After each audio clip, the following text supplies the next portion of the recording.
All right. It's Thursday. We're here. It's time. I hope everyone's doing well.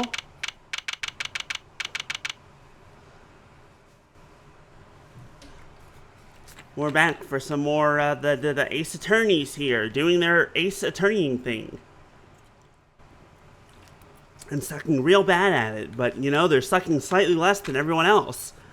That's why they're the ace. They're the best.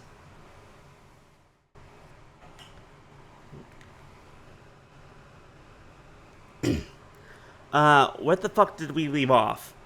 I think we proved Larry innocent, right? Like, Eustace was being stupid and said Larry did it, and we're like, nuh-uh, and we said, ha-ha. And then Gavel said, I never said Larry did it. He said Larry did it. Eustace, tell him who the actual person is. Pain in the butt that it was.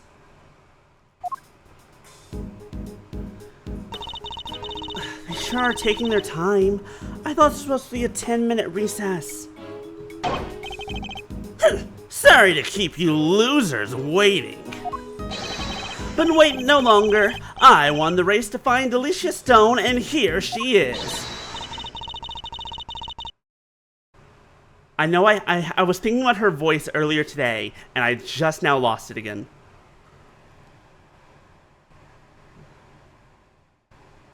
Fuck. What did I do to get her voice? Damn it. Hello, dears. This lovely young man said you wanted to speak to me. Delicious Stone, purveyor of the most wondrous wares that pharmacists can offer at your service. Delicious to my pals, and even Miss Delicious to some.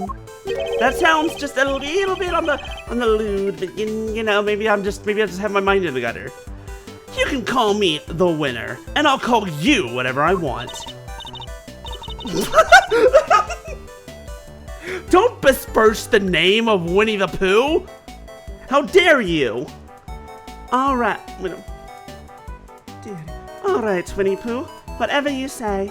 It's delicious. It's lovely to meet you, dearie. Don't besmirch the name of the Yellow Bear Winnie the Pooh. I loved Winnie the Pooh as a kid. He still exists in my heart. Do not grant this man, this child, this boy, such a prestige. So much for call me the winner. Oh, have we met before, young man? Get a load of this, Delicia. That's Miles Edgeworth, Gregory's son. Oh, I never. It's a pleasure to meet you, Milesy Smiles. If you must address me by my given name, just Miles will do. Greggy Peglegs, boy. And all grown up, too. Make me feel my age, why don't you? I wonder just how old she is. The answer is, who the fuck knows? We didn't know 18 years ago, and we don't know now. She doesn't look like she's aged a day. It's honestly just a little bit terrifying. Oh, she's here. Eustace, I believe we have some questions for our pharmacist. Oh, yeah! What brings you to the gallery today, Miss Scone? Well, I came to see dear old Moody Judy, of course. We've been fast friends for 18 long years, and no one's going to stop me visiting her now. I understand that you helped look after Mr. Gusto in the immediate aftermath of the attack. Oh, I didn't do much, really. Just whipped up a quick antidote for the dear old doctor. Wow, you can make an antidote just like that? Oh, yes, dear. As long as I have the right ingredients, I can throw together just about any medicine you like. Or any poison, says Eustace Winner. Haha, it was you! And we're like, you're fucking stupid.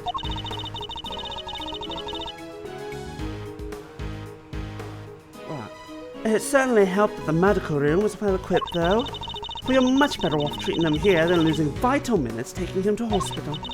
Anyway, we did what we could. The rest, well, that's up to him. And do you know the victim, Miss Delicious? Oh, yes, well, sort of. It's been... Hi, babies. Well, don't forget, she fucking lied about being a baker 18 years ago. We don't know why she's here, necessarily. But she's not actually a baker. Or at least 18 years ago she wasn't. She didn't know what she was doing. Apparently, he's famous these days. One of the best confectioners in the world, or so they say. Interesting. So he's a well-known public figure. Oh, yes, dear. He was on the news and everything. Confectionery crafting king of the world, they say. Okay, I'm starting to sense a pattern that, Judy Bound here is killing off people who are like, oh, everyone's calling you the best confectioner in the world. I'm gonna kill you and take your title. Wait, I killed you, but now someone else has that title. Damn it, now I need to kill them. Wow, so the old dog really went to dang far and upped his game, just like he said he would.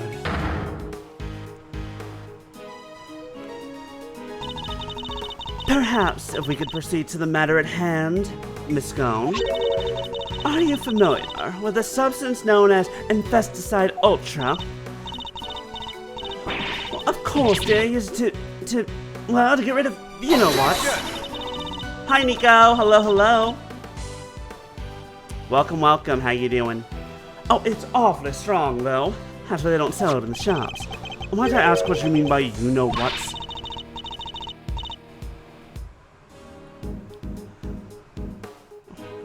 The little blighters that'll frighten the life out of poor innocent ladies like yours truly, that's what. Also, I am constantly dipping back and forth with Miss Scone's accent because the moment I switch from one voice to another, I completely lose what I was doing before.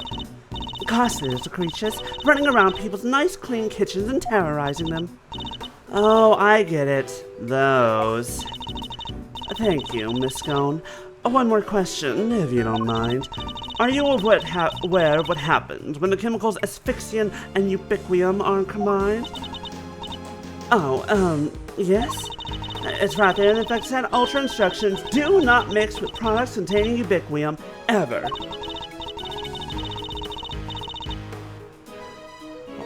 Right, because if you do, they react with each other and make a horrible poisonous gas. What was it again? Effects of inhalation include respiratory complications and, death. And poor old Gusty there nearly didn't make it. To make that much gas, you need, probably 500 milliliters of each chemical, I'd say. She certainly talks like a skilled pharmacist. Ubiquium was awfully thick and sticky, and it heats up very quickly indeed. It's also bright red, it smells minty fresh, oh, and cheap as chips. That's why they use it in everything. Asphyxian is more watery and is white in color. That will do, thank you. You are clearly well informed, Miss Scone. As well I should be, dear. After all, Infesticide Ultra is made by the company I work for. You're digging yourself into a grave here? Like, thank you for being honest with us? You have no idea how much you are just shoveling a grave for yourself with these two idiots? Don't worry, I'll get you out of it eventually, but like it's gonna be traumatizing for you. Oh, but before you hit the wrong idea, they don't go around handing out free samples. As I say, it's awfully dangerous. Couldn't buy it even if you wanted to. Yes, Miss Stone, very interesting indeed. I think that tells us all we need to know. Strange. I thought she suspected Miss Scone. But something in that smile makes me wonder if she has some other angle in mind. What is it, Detective Flatfoot? Any developments to report? Yes, sir. I will never forget Gumshoe, though. His is way too easy to remember. Turns out the sculpture's glass display case is open from the top. That's rather unusual. And the temperature inside can be adjusted too, all the way down to 0 degrees. The Pisces case was up to 26 degrees. Dang near got my hand stuck to it. Well, lucky you escaped alive. Anything more relevant to the case? Yeah, they found something on the underside of the top part of the Pisces case. Traces of ubiquium. Oh, now we're talking.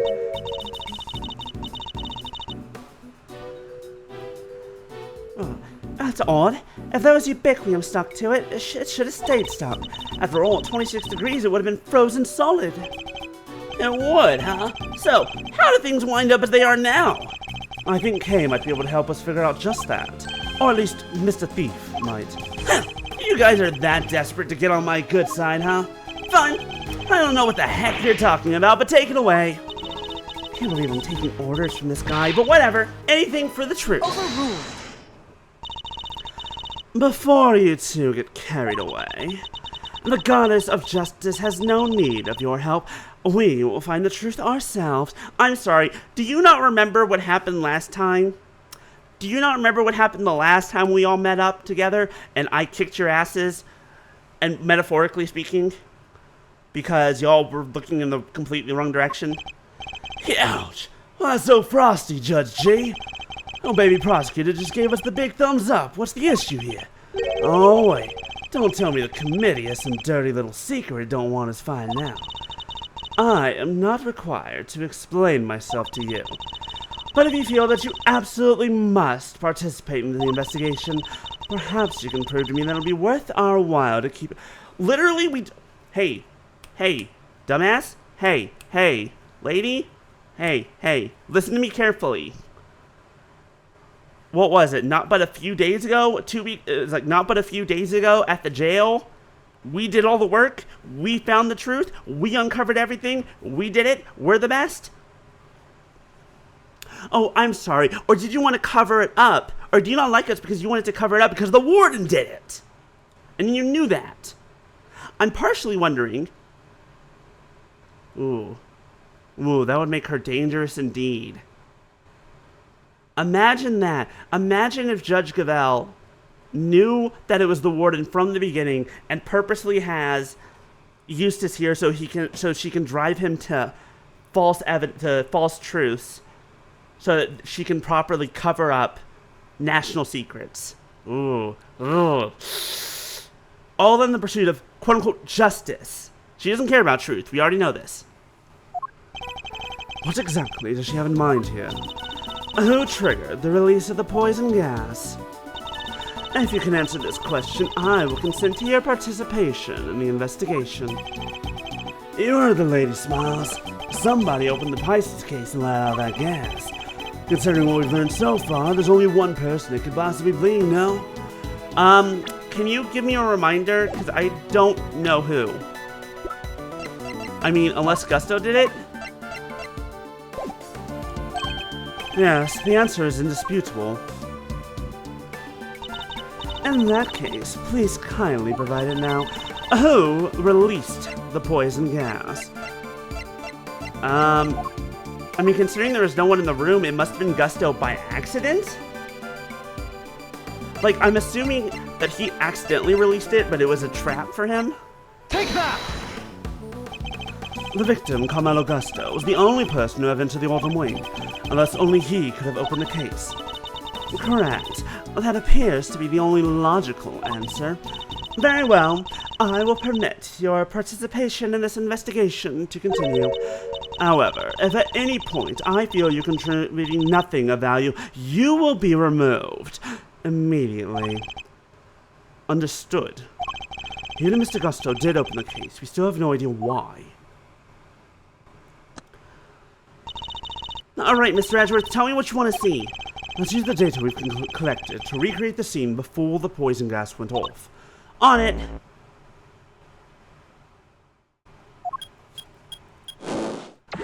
What do we got, little thief? Hell yeah. Don't scare me like that! So this is what you're talking about. You're Mr. Thief.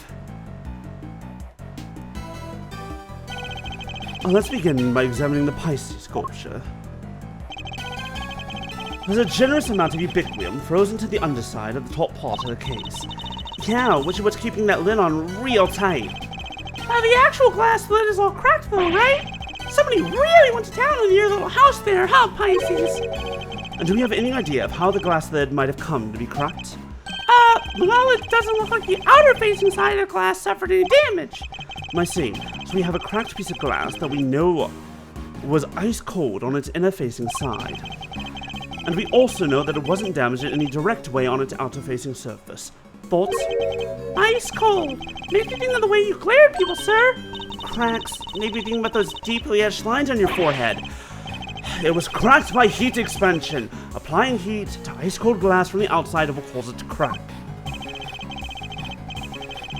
Well, I appreciate the science lesson, but why is it all heat cracked in the first place? Why, indeed. A heat-cracked glass lid lined on its underside with frozen ubiquium.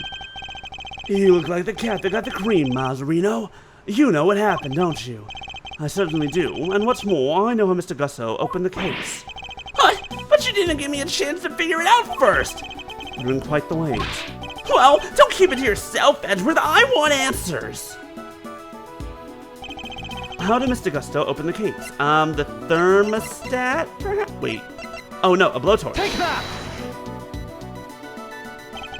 The blowtorch was a sign of having been used recently when it was found here in the Autumn Wing. I think it's highly likely that it was used on the glass lid, causing it to crack. A blowtorch? Use a blowtorch to open a glass case. Oh, I get it. Mr. Gusto was trying to melt the frozen ubiquium so he could open the lid. Indeed. You beat me to the answer by a second. Now we'll see who wins in the end. Don't try and tell us you nearly had it. You didn't have a clue. Nah, it was Edgeworth making things hard to understand. But that also explains the crying. Like like all the blood here. The blood, quote unquote. It's actually ubiquium. It's because it was frozen to the glass, and it fell off from that. This is still a really good painting. I hate how much Larry's actually a really good at art. Okay, would you mind updating the recreation so that Mr. Winner can follow along too? Sure, just for him. Alright, here goes.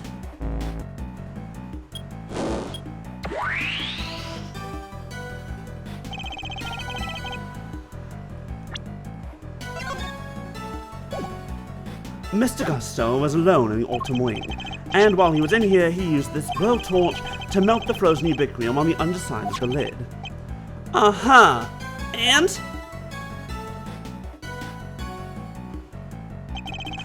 As the ubiquium melted, it mixed with the asphyxiant that was already present inside the glass case,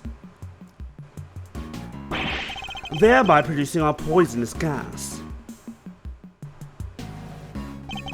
When Mr. Gusto had finally managed to open the lid, he would have released the gas and poisoned himself. He made it as far as the fountain room, where he collapsed. So he opened the case, and out came the gas, huh? It seems we got that in the end. Finally. But why the heck-a-doodle-doo did he want to open the case in the first place? I'm not sure. In fact, we don't even know what's his weight. Did you just say heck-a-doodle-doo? Yeah, what's about it? You know what? I'm just not even going to question it. We're moving on. We don't know what to ultimately... I'm thinking he might have come here for the same reason I did.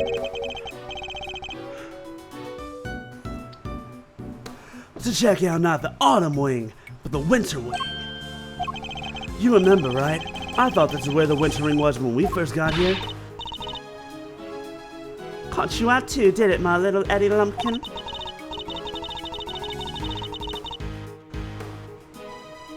I was ever so confused. What would it be where Chitterwink's room was all those years ago? There's even the same little tree in front of the blessed door.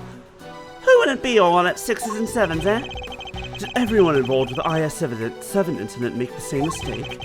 I think we need to go and take a little look at the Winter Wing. Time to see how quickly I convince Mr. Winner, I suppose. Eureka! Ladies and gentlemen, I have the answer. No, yes, I am Rika. How can I help you? The answer to what exactly? The man was going to end it all. A dramatic edge stage left, sort of artsy-fartsy farewell. So you're saying he committed suicide? Have you been listening at all this whole time? At my level, I barely need to listen to a word and I still understand exactly half of what's going on. The fact that you're saying you understand half of what's happening and you don't even understand a quarter of it tells me a lot. Perhaps I can explain a few of the finer details to you later, Eustace. Winner's prerogative. Winners? Sure. Thanks, Cavell. Thank you indeed. I find it always best to leave things like child wrangling to a professional. Have you ever considered a job in a daycare, Cavell?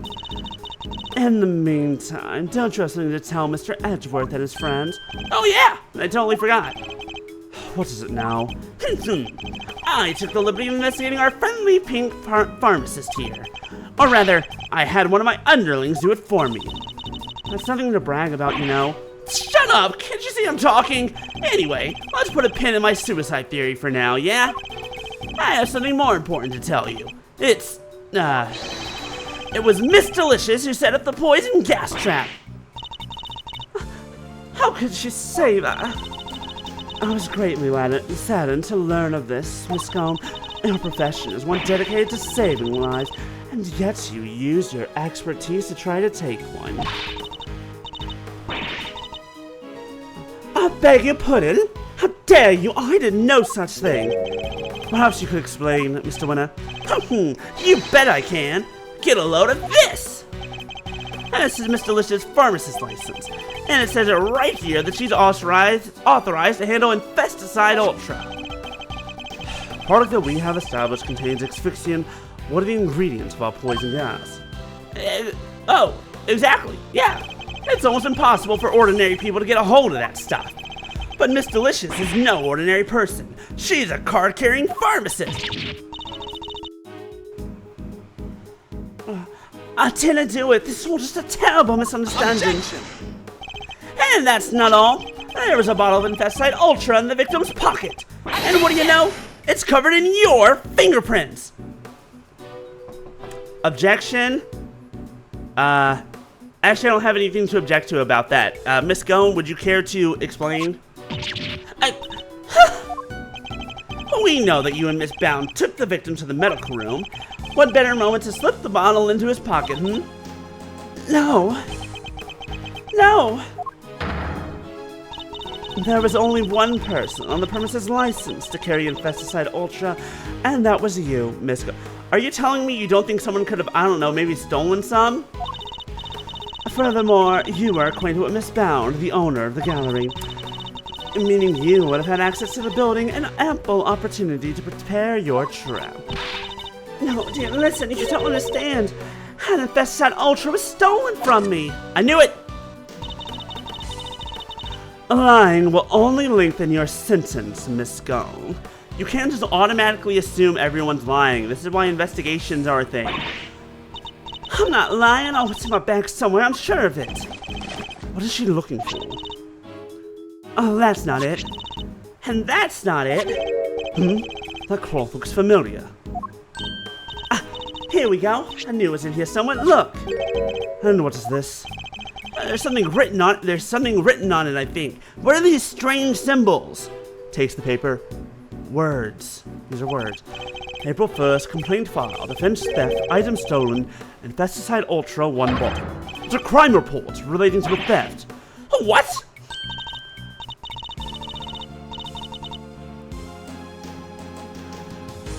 See, you silly billies? I told you somebody pinched it off me. A week ago, no less. By which you mean to say that it was not in your possession at any point today.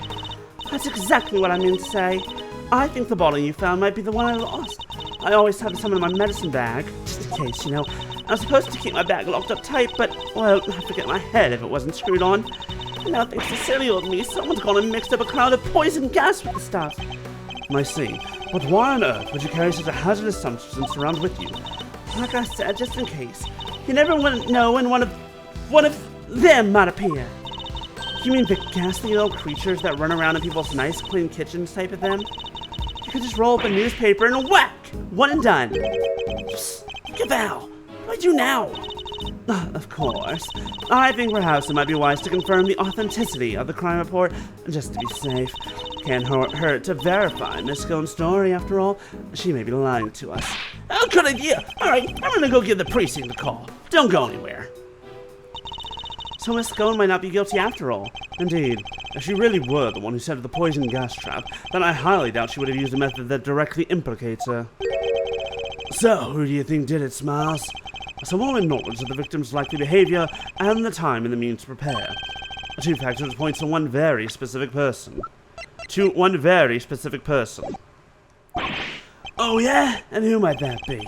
Don't leave us hanging, big guy. Who had the means to steal the Infesticide and dress one room up to look like another? This one! Take that! Surely only Miss Bound, the proprietor of these premises, could possibly be prepared in such a way. We need some solid evidence to support such a theory nonetheless. So it was her, huh? Strange. It's like he already knew. Whew. Nice shooting, Mauserino. I might have to make that associate position a permanent deal. That is not what I was hoping for. And then I'm back with results. And the police have confirmed that the theft really was reported and logged, which means we may have been a little hasty with some of our conclusions, see? You mean that every single one of your conclusions proved to be hogwash? No! I mean, we're only just getting started. Oh, then what's our next move? Well, first we need to go talk to Miss Bound. And then I'll think about what to do after that. Eustace, Mr. Gusto's real destination appears to have been the Winter Wing. Perhaps it would be worth having someone investigate that room more thoroughly. Oh yeah! Oh, we should totally do that. Flatfoot, go investigate the Winter Wing. Yes, sir. Well, we're going to talk to Miss Bound. Very good, Eustace. We'll join you, if you don't mind. Well, we very much do mind, but we're going to let you come anyways, because we're idiots. Alright, you have your orders. Go talk to Bound for me. Hey, Mr. Winter, weren't we going to go talk with Miss Bound ourselves?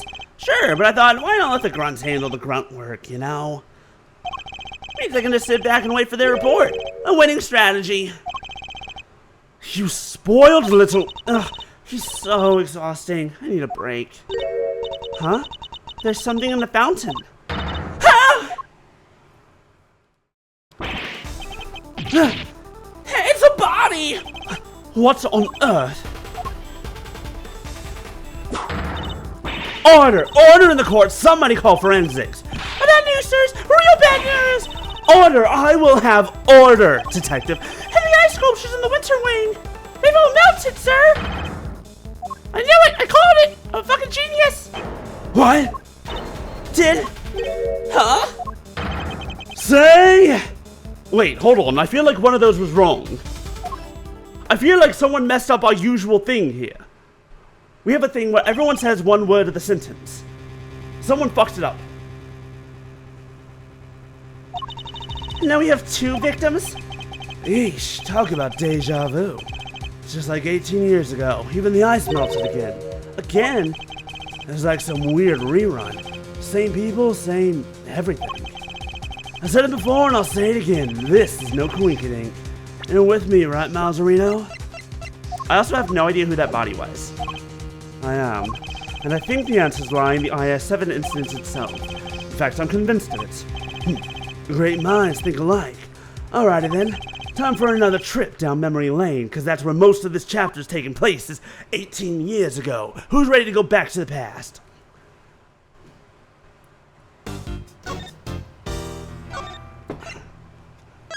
I'm ready. I mean, we still never... I don't remember what happened the last time on 18 years ago. I still can't believe the IS-7 incident was a Gregory's last case. Oh, that it's been 18 long years since. A murder at a confectionery contest, and of one of the participants, no less, Artie Frost, pulled his body out of a treasure chest that was a part of Samson Tangaroa's chocolate tableau.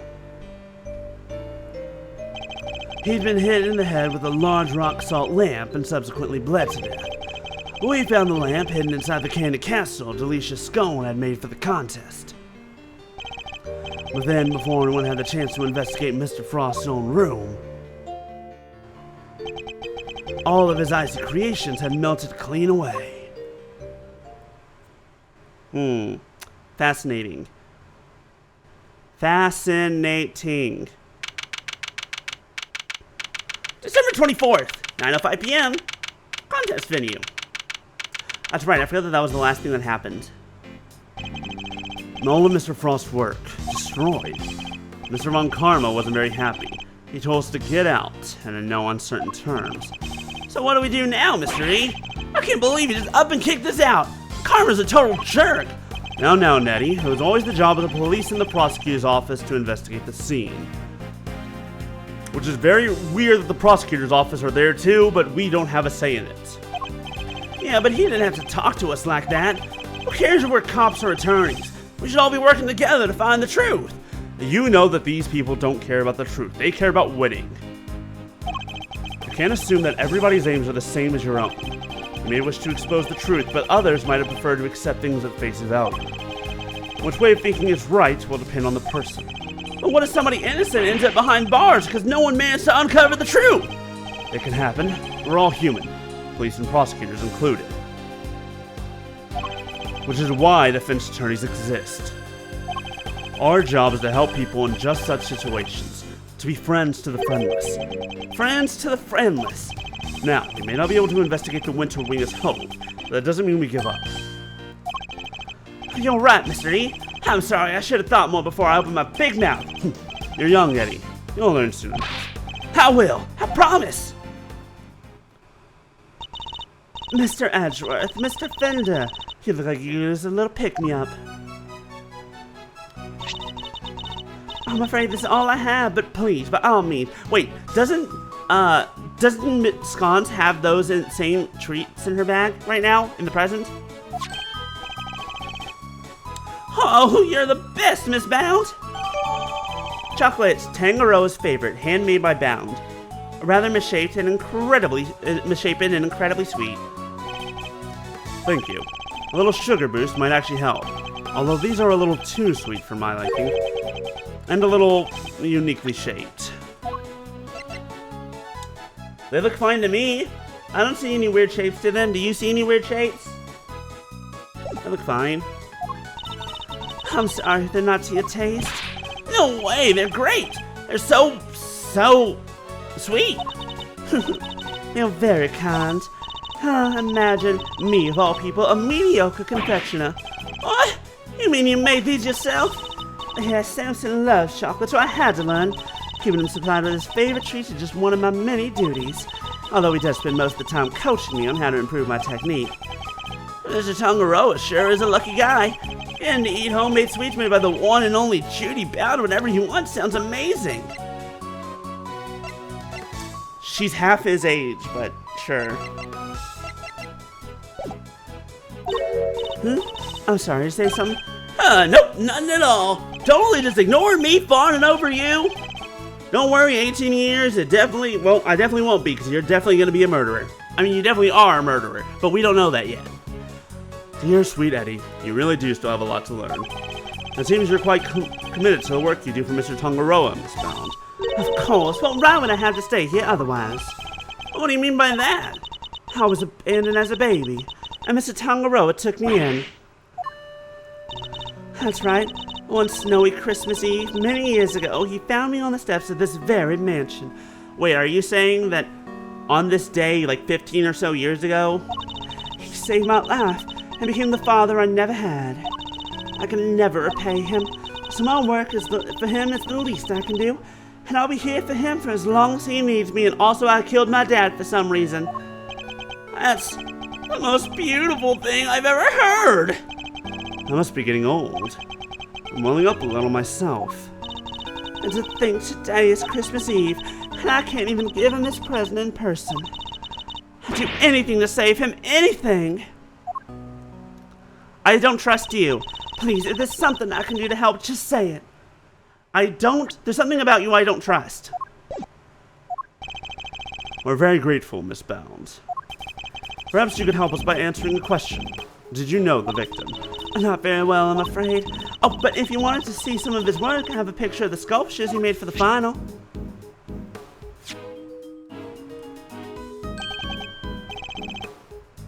My, they're stunning. Aren't they? I think they're masterpieces.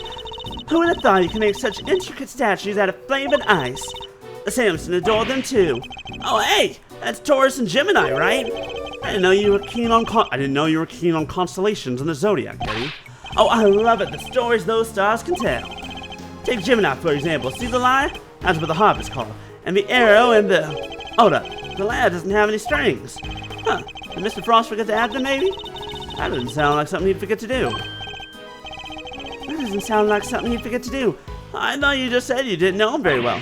Oh, well, he didn't seem like the type. And also, right, I forgot, she didn't kill her dad, she killed this rent motherfucker. And her dad is being blamed. quote-unquote dad. It seems she's got something to hide. It seems like she's got something to hide too. You took this photograph yourself, Miss Bound? Yes, I use this instant camera here.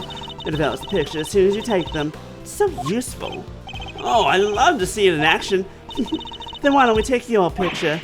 Yes, come on, Mr. E. Let's get a shot of the both of us. Well, alright then. Would be a shame to waste a good hair day. I love how stern and serious he is, and that's the thought he had. Ready? Say cheese. There, all done. And the picture's yours to keep, Mr. Fender. Oh my gosh, thank you so much.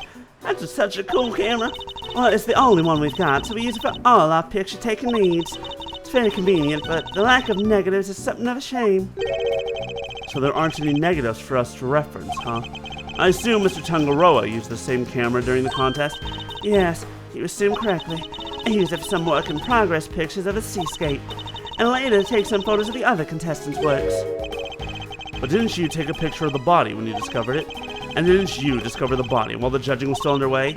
Ah, yes, Samson wanted pictures of all the entrance-completed rooms, but the film ran out just as he finished photographing Mr. Gusto's work. So he asked me to go put in a new cartridge. He seemed to think there should have been more shots left than there were. In other words, the film ran out sooner than expected? Yes, the number of shots he took didn't line up with the number of shots remaining. But he thought maybe he just lost track somewhere along the way. But had he really, though? I went to our living area to change the film and was passing through the fountain room on my way back when I heard the sound of something break and collapse in Samson's room. Samson, are you in here? Scream! Mr. Frost's body was just lying there. I was in total shock. It was all too much. But I remember I called the police and then I went to tell everybody else. And the camera, it's been with me ever since. I see. I'd be grateful if you could lend us the camera and the picture, Miss Bound. Of course. Here you go. Thank you.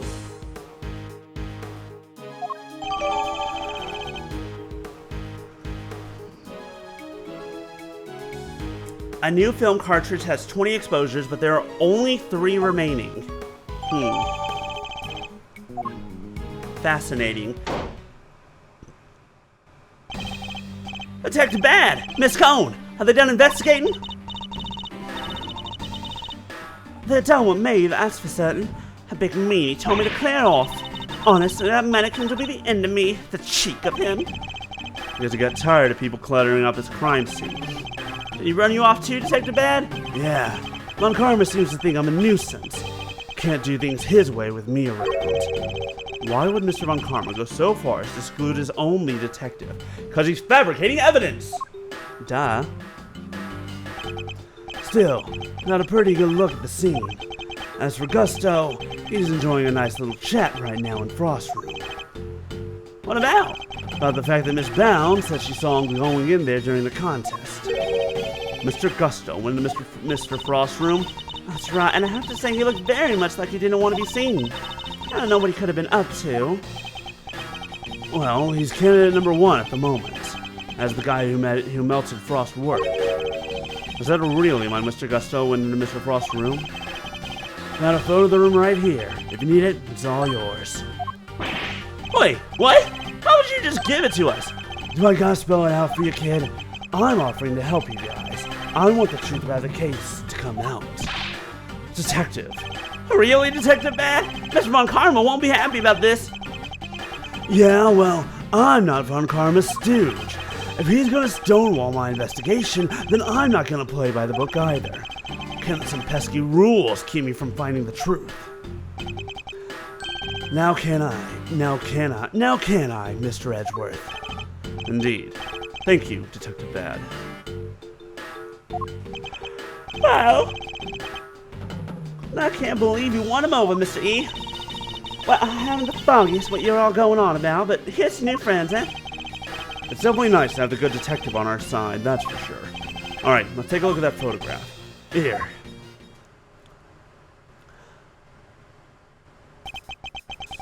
It appears to be unplugged. This is what Frost's room looks like right now. Alex, his There's nothing left of this flavored ice sculpture but puddles. The floor appears to be completely covered in a pale blue liquid, as you compare with the photo I just borrowed from Miss Bound. I assume the unplugged power cord has something to do with it. Something to do with it?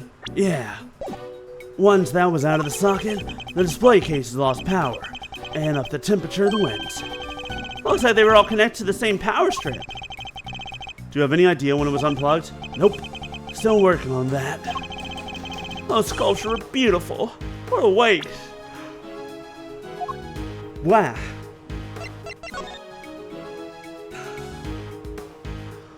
In between the time this photo was taken and this photo was taken, two things happened. It was unplugged in general, and also whatever that little white thing is, that little white box is, that was added. You can say that again. I should have taken a few more bites out of them when I had the chance. So they tasted good? Oh, did they ever? I never tried ice so scrumptious in all my life. Really? Man, wish I could have had a bite. Well, something to scrap except for the salty bit, of course. That was unbearable. The salty bit? That's in the other photo you got there. This bit, the harpy thing. Gemini's liar. Wait, that's why it had no strings? Because you ate them? I didn't eat that much, you cheeky little devil. I told you it was all horrible and salty. Salty, you say. Wait, doesn't salt make ice melt faster?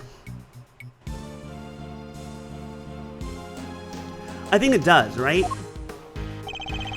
It's interesting that only one particular part of this one particular sculpture tasted different from the rest. And could somebody other than Miss Scone really be responsible for eating the rest of the strings? Did you notice anything else, Miss Scone? Come to think of it, I did. There's a funny little mark on Chilliwink's work. There's two little letters. Let me see if I can draw it for you. There you go. Yep, it looks just like that. Did it happen to look like this? It's almost like a signature or something. Wait! I just knew Mr. Frost wouldn't have made that harp without strings. He's not the type to skip an important detail like that. I hope you don't mind me asking, Miss Bound, but are you certain you didn't know Mr. Frost particularly well? What? No, I barely knew him, I swear. Is that so? You certainly seem to have some strong opinions about his attitude toward his work. No, this sculpture's been so carefully made, I didn't think he missed something so important. I'm sorry, but I don't believe you. You have a more personal connection to his work than that. What makes you say that? I have an item of evidence that appears to have been one of Mr. Frost's possessions, and it shares a key feature with another piece of evidence. Well, I don't know I won't know if you're talking about if you don't share. So what are these two pieces of evidence of yours? This is the first. Take that! And now the second. Take that! The link between these two evidence is a shocking piece of... I should have done the statement. I'm sure I'm seeing this link, Mr. E. Especially found on one of the pieces of evidence we gathered.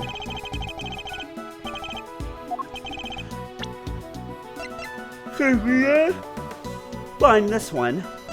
And then...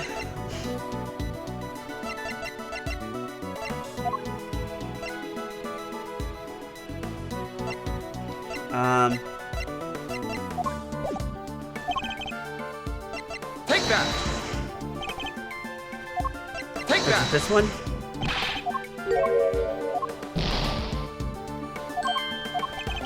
What two items point to Mr. Frost?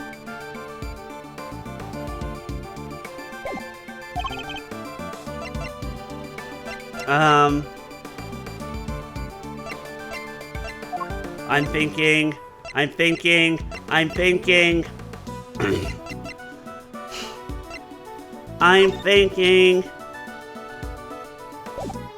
I don't know what I'm thinking, but I'm thinking.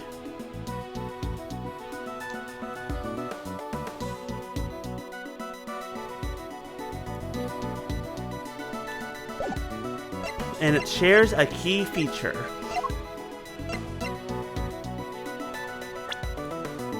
I have one of his possessions and something that shares a key Take that. feature. What the hell does it... But... What do you want from me? Wait. Oh! I never noticed that.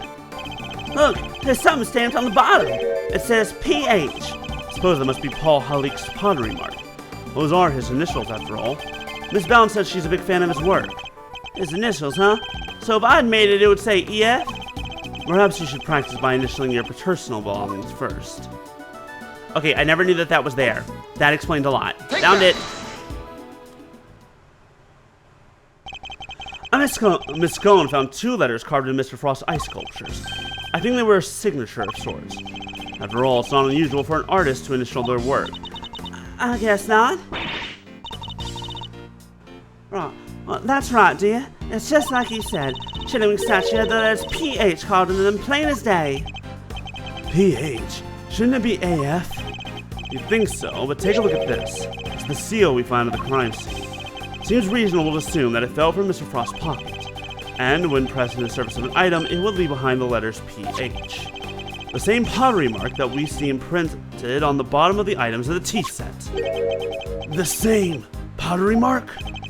We have already established that the tea set is the work of the sculptor Paul Halik. From that, we can assume that these same letters would mark any item out as a piece of his work. A fact of which you are well aware, correct, Miss Bound? Well, yes, I know that he always makes his work with his initials like that. He's never revealed his true identity in public, so it's the only way to know his works are truly his. You mean Paul Halik was? That's right, Detective. Artie Frost had another identity. He was no ordinary confectioner, at least as far as Miss Bounds was. Excuse me. Oh, my goodness, I must be tired. Blah. For you see, Mr. Frost was in fact a famed sculptor. Mr. Frost was, in fact, none other than famed sculptor Paul Halik. What? Mr. Frost and Paul Halik were the same person? But it's not like the mark's hard to copy, though. Anyone who's seen it could fake fake it. Anyone who's seen it could fake being him with it. Not exactly conclusive proof that Frost was who you say he was. There's proof enough for Miss Bound. What matters is that she believed it. His true identity will have to be investigated by the good people of the precinct. All right. I'll have the boys look into it. Blah. I should have known I couldn't hide it from you, Mr. Edgeworth. So you admit it. You were aware, of who Mr. Frost really was. I was. When I discovered his body, I saw the seal you found. Don't ask me how, but I knew straight away that he was my dear Paul Halik. Imagine, his entries in a confectionery contest were his final legacy. A great man like that. And, be honest, did you enter Mr. Frost's room at any point? What? Why are you asking me that? The photograph of Mr. Frost's room. I'd like to know when it was taken. Oh, it's, I'm so tired. Sorry, my brain is just so exhausted all of a sudden. I still don't have AC in my car, and despite, driving around work with my windows down, I think the heat is still making me exhausted. Give me a second.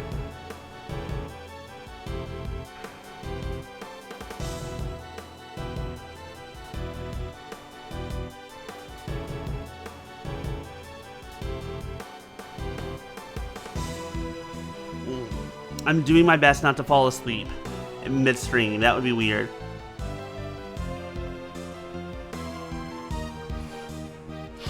I need y'all to help keep me awake. Oh, I must have gotten it mixed up with the one Samson took during the judging. Objection! I'm afraid I find that rather hard to believe.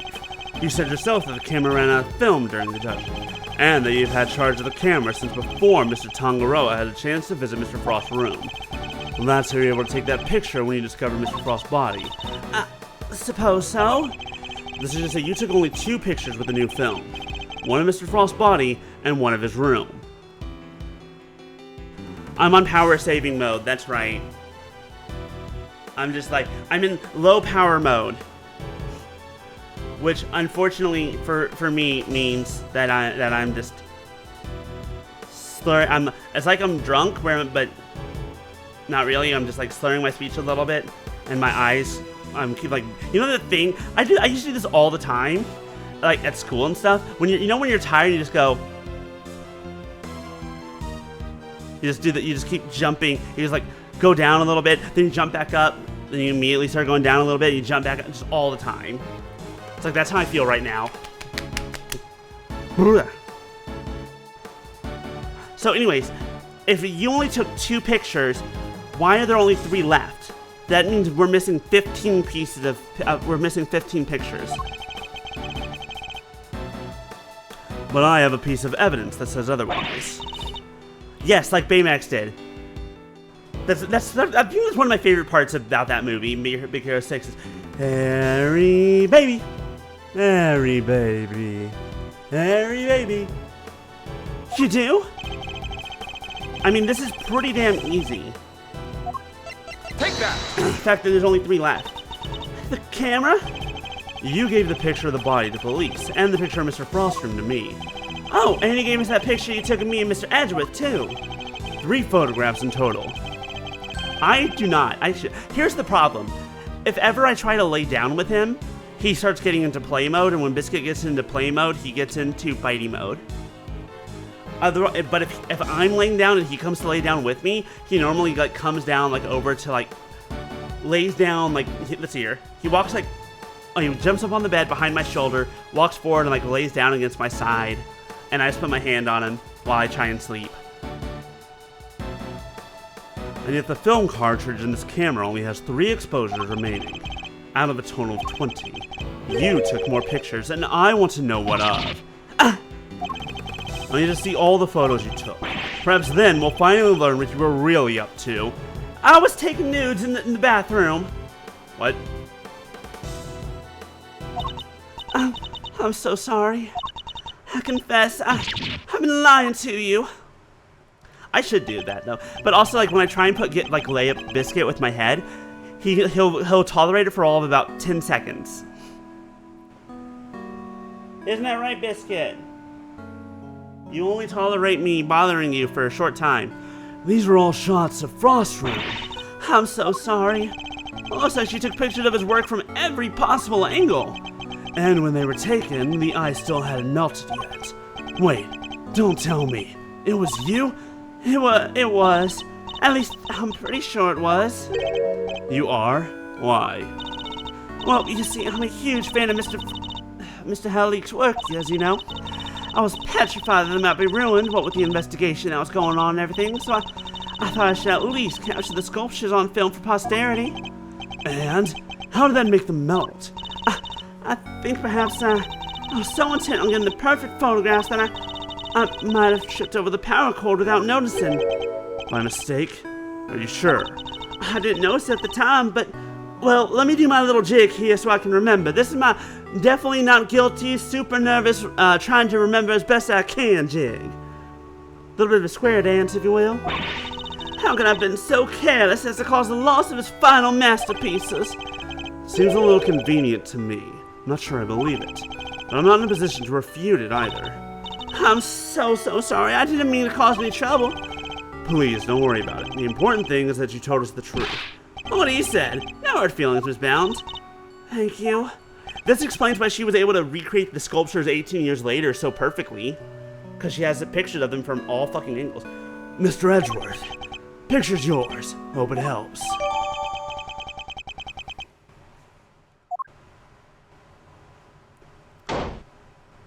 Well, Manfred?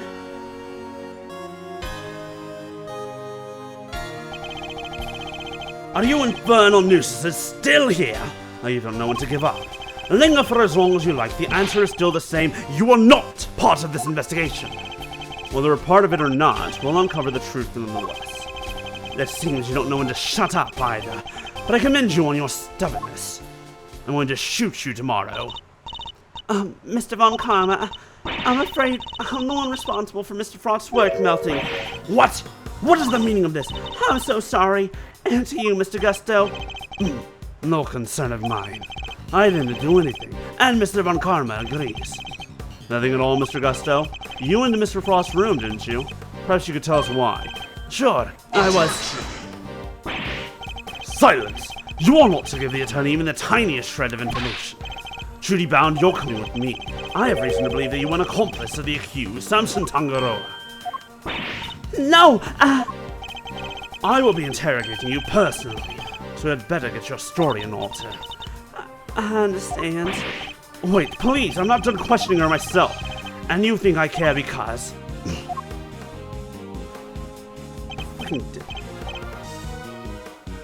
Bad, Gusto, and you, Scone. I have questions for all of you, and I expect answers. Fine by me. Oh, you can at least ask nasty mannequins. He took literally everyone with him. Indeed. Well, I suppose that means there's little point in us hanging around either. How's the time we got going anyway? It is rather late. Hope the snow has let up. You're right, home time. I guess my stomach's in agreement too. Alright, let's go grab a burger, before my own stomach starts grumbling too. Okay, now I want a burger. I can't afford burger right now, but I want burger. Burger sound good. Sounds good to me. Let's seat up and rest up. I'll need to be fighting fit for tomorrow. We will indeed. And our first port of call will be with Mr. Tangaroa. To be continued! Immediately. Because I want to see the day that Gregory Edgeworth possibly... Again, I don't know if it's today or if it's going to be next year.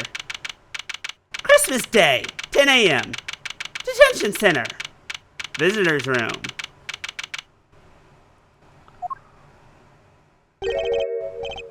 Hey, it's Miss Bound. Oh, Mr. Fender. Mr. Edgeworth. I'm so sorry about what happened yesterday. She looks rather tired. Has Mr. Von Karma there finished interrogating you? Yes, though he really only seemed interested in how I melted those sculptures. Are you here to see Mr. Tangaroa too? Yes, I'm terribly worried about him. Bad? What are you doing here? Detective Bad? What are you doing back there? Oh, just happened to be here. And I'll be heading back to the scene soon. Not sure how anyone just happens to be at a detention center, but okay. Good morning. Sir? Sir? Sir? Sir? Sir? Sir, I have a question. Sir, I have a question for you. Sir, question? Mr. Tangaroa, what happened to you? Oh no, Samson, what did they do to you? They didn't seem to want to let me sleep. I had no idea interrogations could be so involved. Okay, yeah, this definitely isn't America. Don't talk to the police without a lawyer present. Ever. Even if, whether you're innocent or not. Sorry if I seem distracted. I think I'm a little...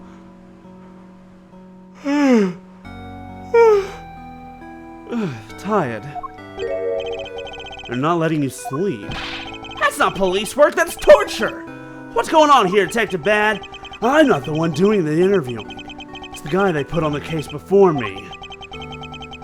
I like Von Karma's methods about as much as you do, which is why I'm doing what I can to help. It was Detective Bad who caught me out of there. I'd still be in that interrogation room right now, if it weren't for him. Detective Bad really is trying to look out for Mr. Tangaroa in his own way, it seems. Alright, Eddie. Let's share yesterday's findings with Mr. Tangaroa. You got it, Mr. E. My notepad is at the ready. Mr. Tangaroa, we found out quite a bit, if you'd like to hear it. Oh, of course. Thank you. Are you alright, Mr. Tangaroa?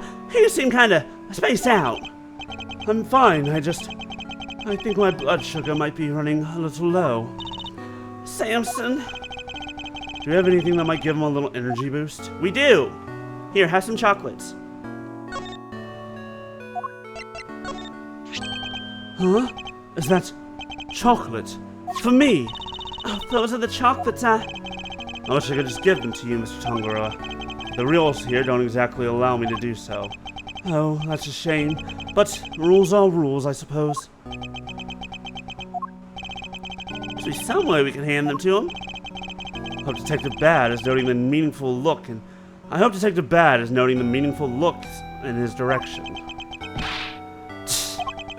Let me take a look at them.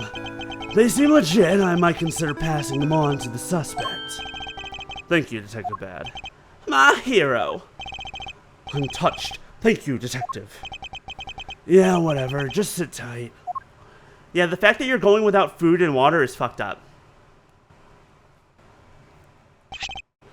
Here. Oh, you don't know how much this means to me. Yeah, keep it down, will ya? For both our sakes. Of course, Detective. I wouldn't wish to put your livelihood at risk. Now, to sample these treats.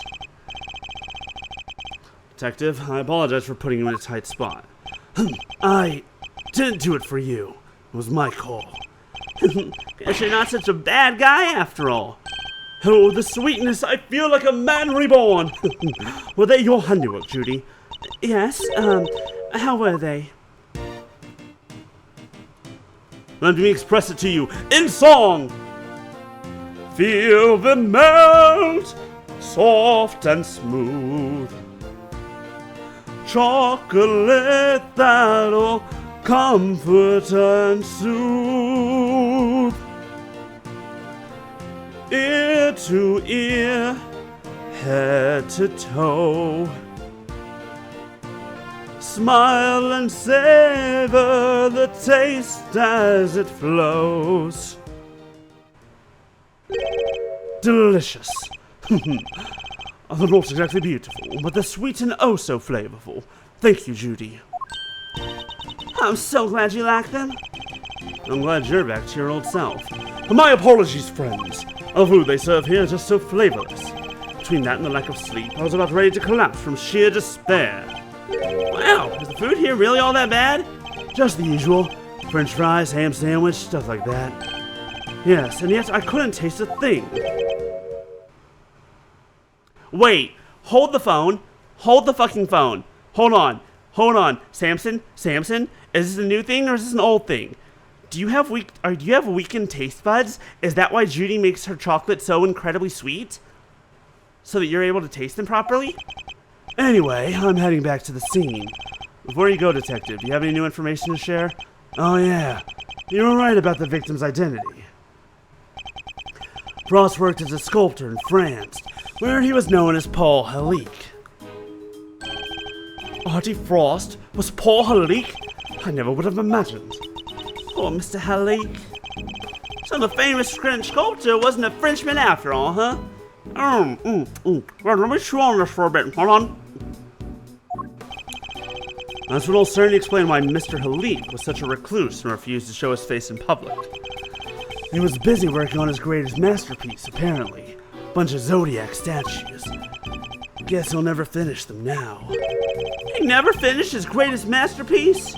Nah, seems he was making statues for each season. But he never got around to the winter constellations. The winter constellations? You mean Taurus and Gemini? So the two he made out of ice would have completed the set.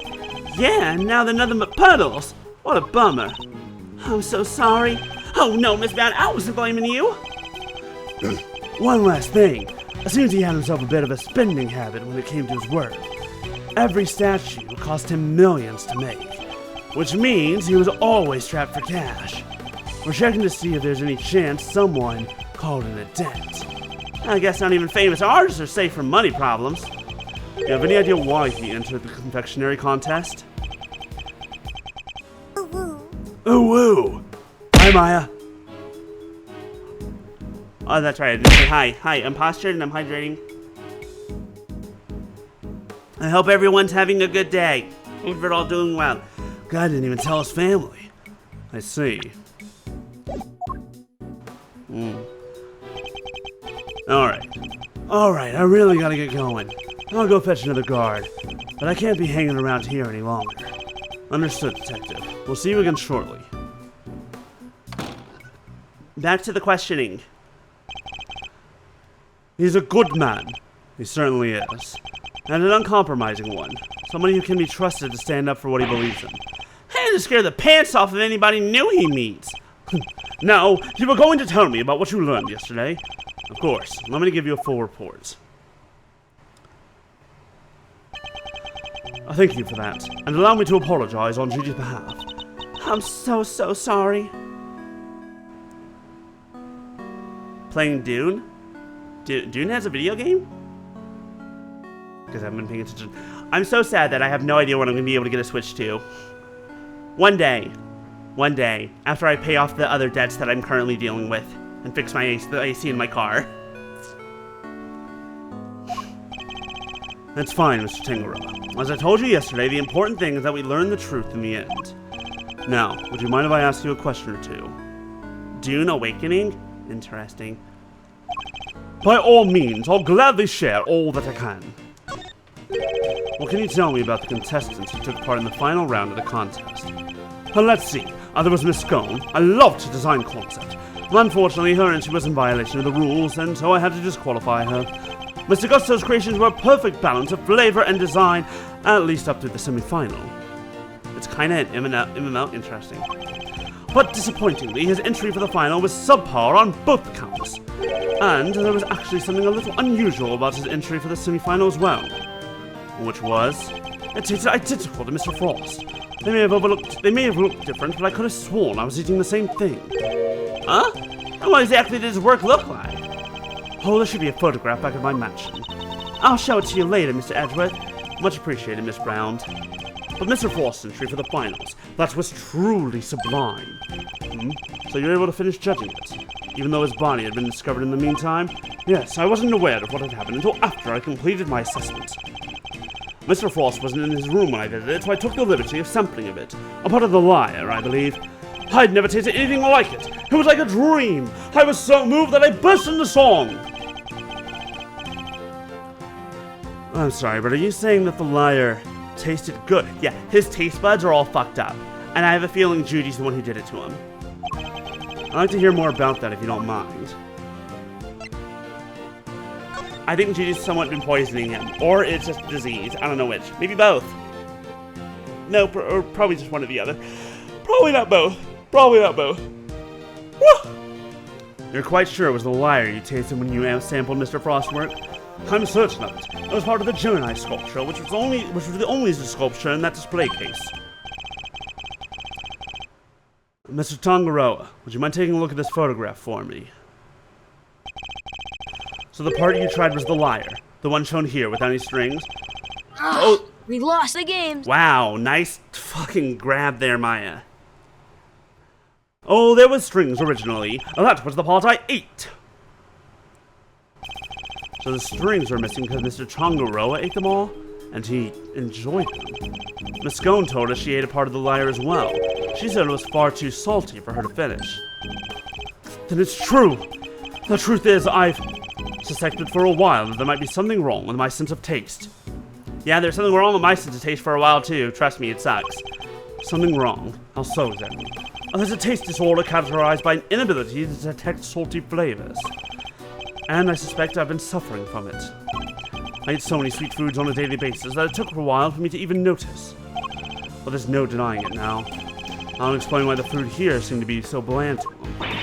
What? But your taste buds are your livelihood! Even if there were some long-term treatment option, I highly doubt a total cure for your condition exists. Oh yeah, my taste is 100% back. We are good. I'm great. No worries there. It's been back for a while. Thank God. Makes my life so much better. Nevertheless, you should put in a request to the police for a proper evaluation. Why? Okay. Oh, right. I was about to say, why would you ask the police for an evaluation of your health? It's like, oh, right, you're in prison. Oh, that won't be necessary. I have a recipe for a cure back at my mansion. Have I noticed any changes? I have not. I remember back when it was starting to come back, people were like, oh yeah, try to find any changes or see if there's anything that you didn't like before that you like now. It's like, okay, one, I don't notice any changes, and two, even if there were changes, I don't know if I'd be able to detect them because my taste memory is horrific. Like, I have a very bad memory in all respects. Visual memory, auditory memory, smell memory, taste memory. touch memory, none of it works right. I don't remember what the fuck. I can maybe give some description of taste of what they were, maybe. But like if I try to think, like I have to think about it in the moment. Like if I'm tasting something, it's like, okay, this is what it tastes like, and I can maybe remember that description later. But like if I don't immediately think about the words and stuff, then later on I'm just gonna be like, well, I mean, it tasted good. I think I enjoyed it. I'm pretty sure, and that's as much as I remember. Never ask me if something was good unless you're asking me right now. Never ask me what something tastes like unless I'm eating it right in the exact fucking moment. Otherwise, I will never be able to answer you.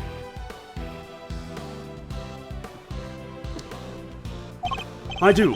You can take a look at it for yourself if you like. Samson, we can't show that recipe to just anybody. Judy, Mr. Edgeworth is hardly just anyone. He's my attorney, and I have no secrets from him. Yes, you're right, of course. If that is what you wish.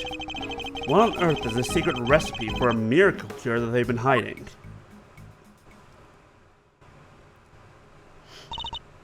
Well, I suppose I should be getting back. Alright, we'll be right behind you. Judy. Yes, Samson? There's more to life than just me. Please, Judy, think about the life you want to live. Because I won't always be around. Don't say that! Without you, I don't have a life to live. So I'll be waiting right there at the mansion until you come home. Now, if you'll excuse me. Oh wait, Miss Bound! Judy. Exactly, Maya. Like, again, like... I don't know how else to describe it other than that's exactly 100% how it is. Like, that's just the way that works. And she seemed really upset. I thought I saw tears in her eyes. How'd you even say all that to her?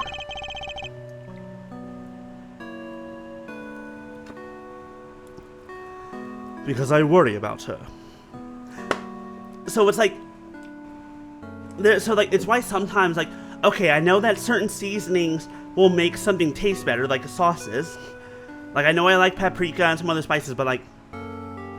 Again, unless I'm tasting it immediately, I cannot mentally, like, just figure out what something would taste like if I put two ingredients together. If I put two random ingredients that I've never had together before together, I have no idea what it's gonna taste like.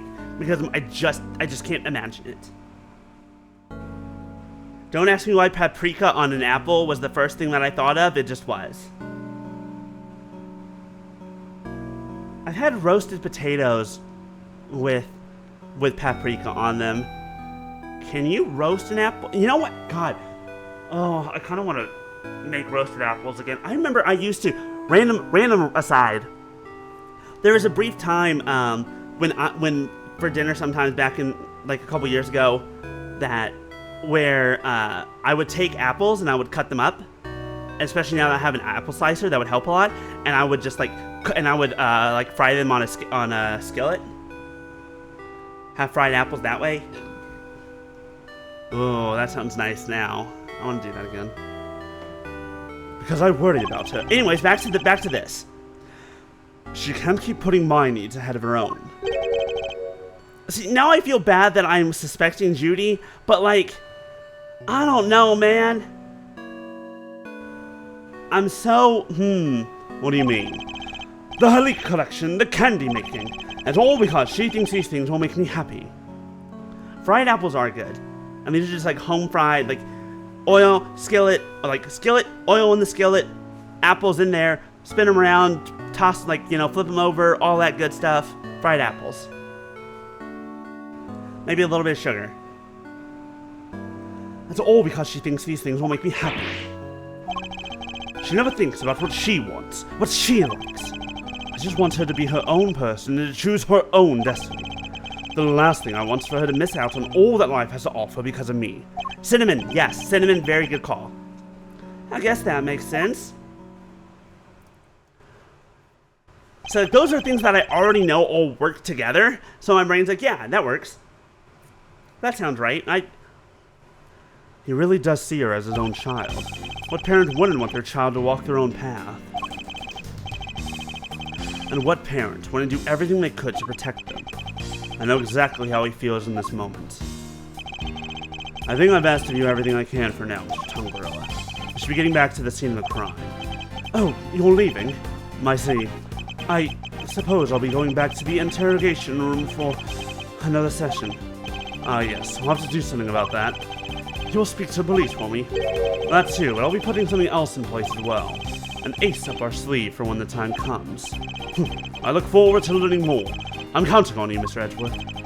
I will be back to brief you, Mr. Tongue Gorilla, every day. And Judy, too. Thank you, Eddie. I'll look forward to it. Mr. Tongue Gorilla, your interrogator will do everything in his power to extract a confession from you. I'd see an innocent man suffer like this. But please, you have to do everything you can to hold out. If you can't, Mr. Von Karma will use that confession against you for as long as this case lasts. Bye, Maya. Hope work's going well. We'll see you later. Thanks for the lurk, and it will make it that much harder for me to save you. I understand, and I'll try. I won't give up until you're out of there, Mr. Tongue Gorilla. You have my word on that.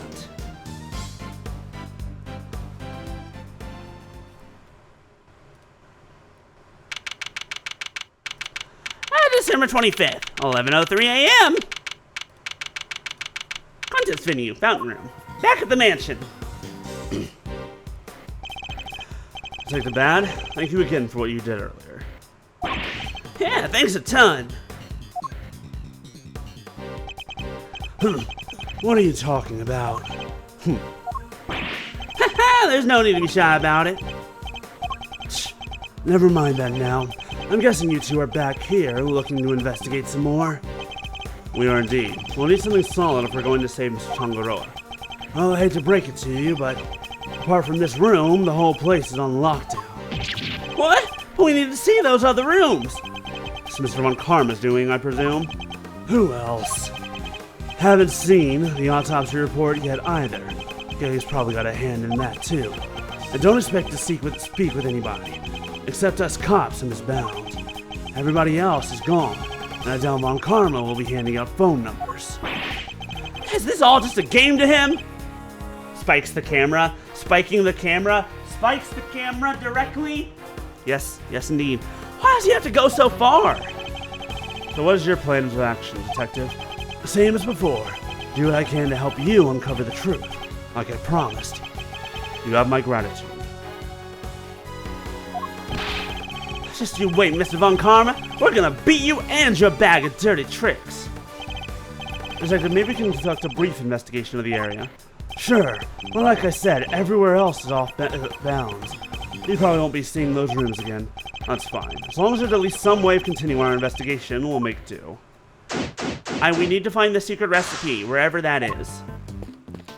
It seems these instruments are used on Mr. Tongue Gorilla and Miss Bound's TV show, Bacon Bop. There are some of the few things in here that aren't made of candy. Is it just me, or does the detective seem a little disappointed? Oh, Bad. Did you think that it was candy? Congratulations. Excuse me, may I ask what you're investigating? Sir, I'm analyzing the fountain water to see what might be in it, sir. And what did you find? Chocolate. Almost like the kind of flavorings and colorings used in frozen desserts, sir. The composition of the chocolate seems to be the same as that of Mr. Tongue Gorilla's work. And the flavor and the color match the profile of those used in Mr. Frost's ice sculpture. Those little rivers flow from all of the 4 artist rooms out here to this fountain. Guess that's how the stuff from the melted sculpture is wound up in there. And that's not all, sir. We also found blood. What? Why is there blood in the water? Thinking back to our investigation in the murder scene, Detective. Take another look at the scene in front of us, Detective. A very inconspicuous pool of blood that should be here is clearly missing. Alright. Don't remember anybody mentioning they removed the blood. Oh, wait. The victim's blood was mysteriously absent, as was the part of the chocolate chest it had pooled. I believe the blood probably belonged to our victim, Artie Frost. The victim, huh? I'll have the guy compared with the blood on the murder weapon. That was a good sound? It's a match. The blood in the fountain is Frost. But why would someone want to send the victim's blood downstream into the fountain like this?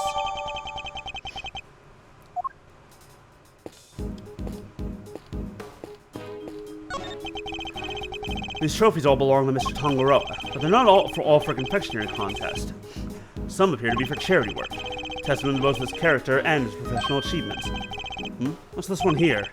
In recognition of Bacon Bop's long-standing achievement in making children's dreams come true. That's so sweet, it's got me wanting to watch it. Maybe I'll show it to Miles. It's quite the trophy. Awarded to Tangaroa, first place International Confectioners Association Annual Spectacular. It's made of candy. Guess it wasn't meant to last forever. Makes sense. Prizes, fame, none of it lasts forever, right? I doubt it's anything quite that deep. Sat on a fountain to pick cherubs, enjoying some chocolate fondue. God, now I want chocolate fondue. I was thinking about this the other day. I want an endless supply of strawberries and a chocolate fountain. I want it right now.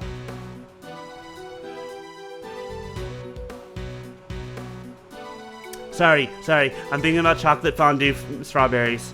Oh no, now I'm making myself want it. I'm thinking about it too much. Someone help! Send help! They're strong in my mind. Paul Halik's work, apparently. Gotta hand it to him. That looks so real. Detective, are you saying you have personally seen chairs before? Attorneys. Always poking holes in people's words. What, did I do something wrong? They look like real children, real babies. Where does this elevator go? The second floor. Tangaroa and Bound live up there. Sounds like they live a pretty charmed life. Tea parties, candy making, that kind of thing. They even have a garden. Must be nice on a sunny day. That does sound nice. Also invite us when all this is over. You'd come, wouldn't you, Detective? Don't get ahead of yourself now. I'm not in the habit of palling around with attorneys. Not in the habit of it. But you could. But you could. But you could. Miss Bound, we're here to continue our investigation. Oh, Mr. Edgeworth, I'm so sorry about earlier. She's still looking kind of down in the dumps, Mr. E. She must have been greatly taken aback by what Mr. Tangaroa had to say. I found the photograph of the semifinal entries for you. Here, it's all yours.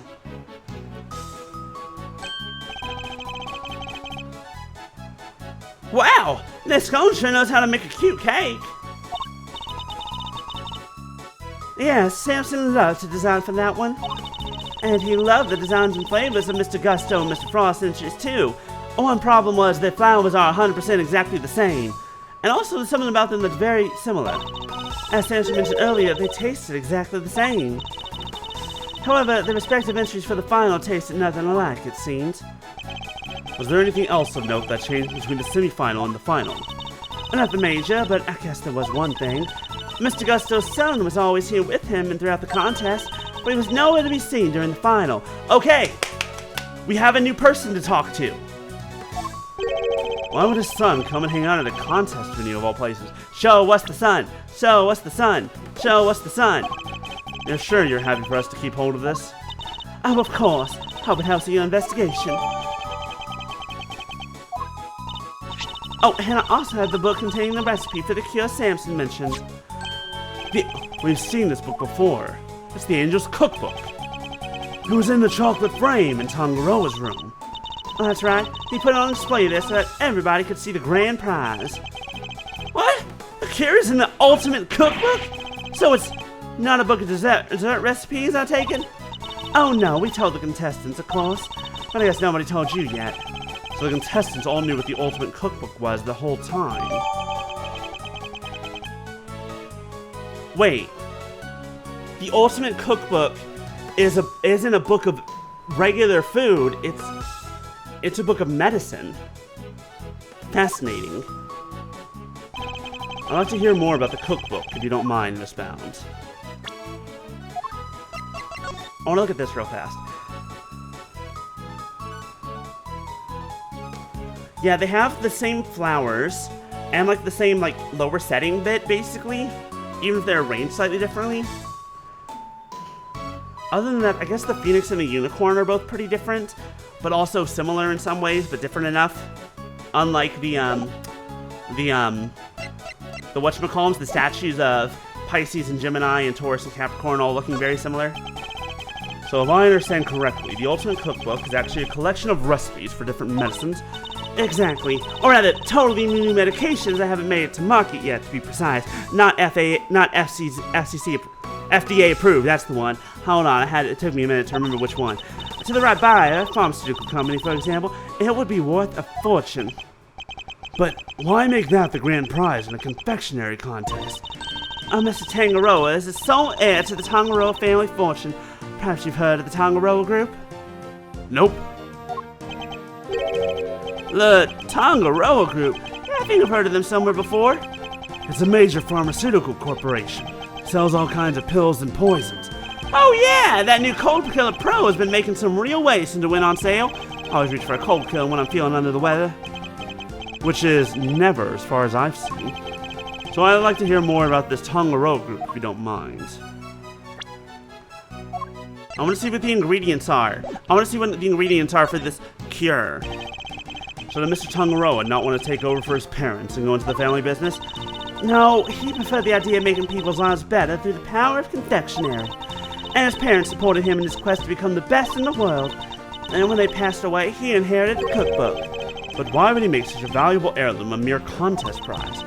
He's been hounded by so many people looking to make that book their own, he was tired of it. It would have been an insult to his parents' memory simply to give it away.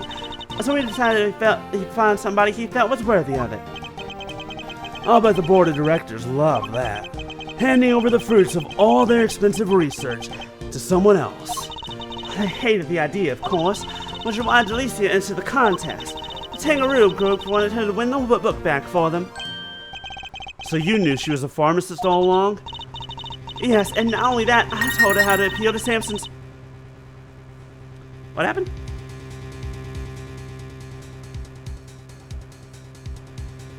We got some thrown. Yes, thank you, Missing Now. Ooh, some cat treats for baby. And some 3D, ooh, some rainbow, wait, is that the rainbow filament? Ooh, that'll be interesting. I need to find some, I can make some interesting little stuff out of that. But why? I wanted to protect Samson by protecting the Tangaroa Group. If that cookbook fell into another company's hands, the board would never forgive him. So I wanted to find a way to keep it with the company, but in a way that Samson couldn't object to. So that's how Miss Scone managed to make it so far in a contest she had no business taking part in. But Miss Scone wasn't the only one pretending, was she? Mr. Frost wasn't really a confectioner either. And he still made it all the way to the final, just like she did. Not bad. Yes, it's unbelievable, isn't it? Such a talented sculptor, and a gifted crafter of desserts, too. Gifted indeed, but judging by the standard of his work in the final. But how did one man produce pieces of that size and quality in such a short period of time? I'm not sure I have much more to tell you. But if there's anything else I can help you with, I'd be happy to, of course. She's certainly very keen to ensure that she does all she can for Mr. Tangaroa. I could certainly use a cup of the tea you made us yesterday, if you wouldn't mind. You know, it might help move the investigation along nicely. Oh, I'll have some too. Your tea is to die for, Miss Bound. Well, how could I possibly refuse? I'll bring it right there, out. Yo, I think that cheered her up a little. Investigation complete! For now. We've learned a little more about the contest participants, but there's still one question involving Mr. Gusto for which we never got an answer.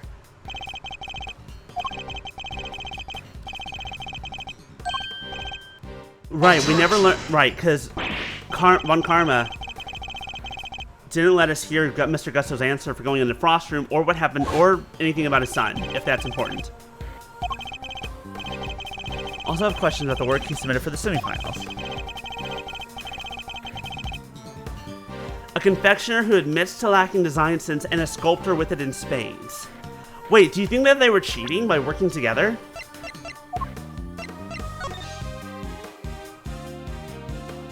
Yeah, knowing Gusto's design sense with what he was doing with the pastries, the last time we talked to him, there's no way he made this Phoenix.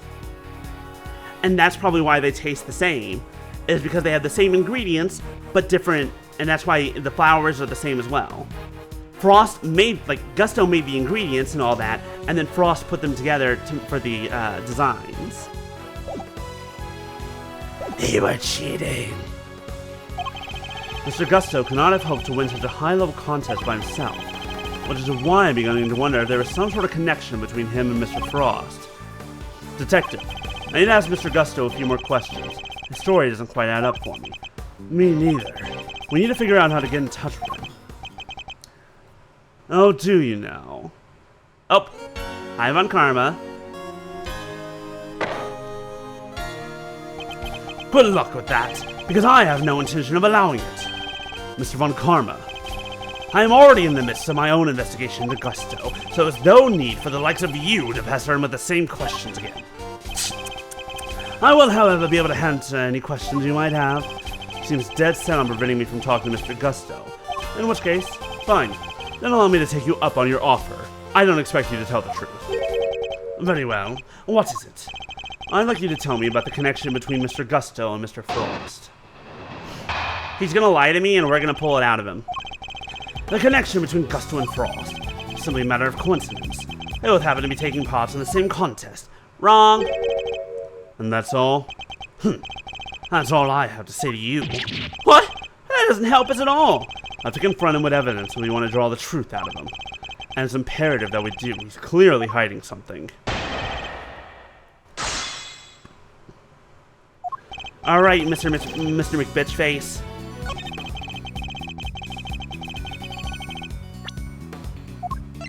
Objection! I wonder if you could look at the two confections in the foreground for me, Mr. Von Karma. They were made for the contest semifinals, but they're quite exquisitely crafted, wouldn't you agree? Get to the point. As the nameplate suggests, these were Mr. Gusto and Mr. Frost's entries. Mr. Gusto told us that confectionery design was far from his strong suit, and yet his work in the picture is just as good as Mr. Frost. Exactly as good, in fact. We learned from another witness that their two entries also tasted exactly the same. What are you suggesting? I'm suggesting that they were helping one another. Let's take a closer look, shall we? While at first glance the two may appear to be superficially different, soon becomes apparent that there are significant similarities in how they were put together. They're made of the same ingredients, taste the same, and share a similar design aesthetic. This picture is proof positive that the two are working together. Have you figured that much out? I suppose there's little point in denying it. Mr. Von Karma knew all along that they were cooperating, but I'll warn you, none of what you're about to hear will be to your advantage. Let me confirm what you seem so desperate to prove. Gusto and Frost were indeed working together.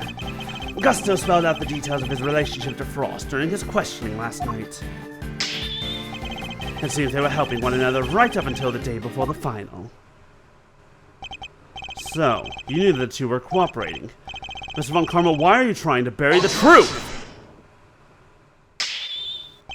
Please, enough with the petty slander. I merely wanted to avoid you poking your nose around before I could provide proper context in court. And it simply slipped my mind to explain that to you. Doesn't explain why he's being so slippery with the facts, though. I need to figure out what it is he's hiding. Can't let things end like this. What other evidence do we have real fast? Other than the cookbook?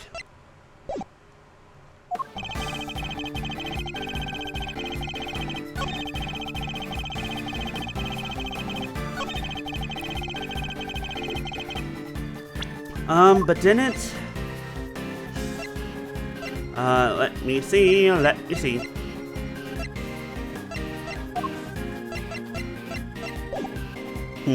Hold it! But why were they cooperating? Gusto seemed to design is subpar, and Frost was an amateur confectioner at best. Neither of them stood a chance at making it through the contest alone. So what was their endgame? Why cooperate only until the day before the finals? Gusto claims to have ended the scheme. Allegedly, he wanted to win the final of his own merits. I want to say something about...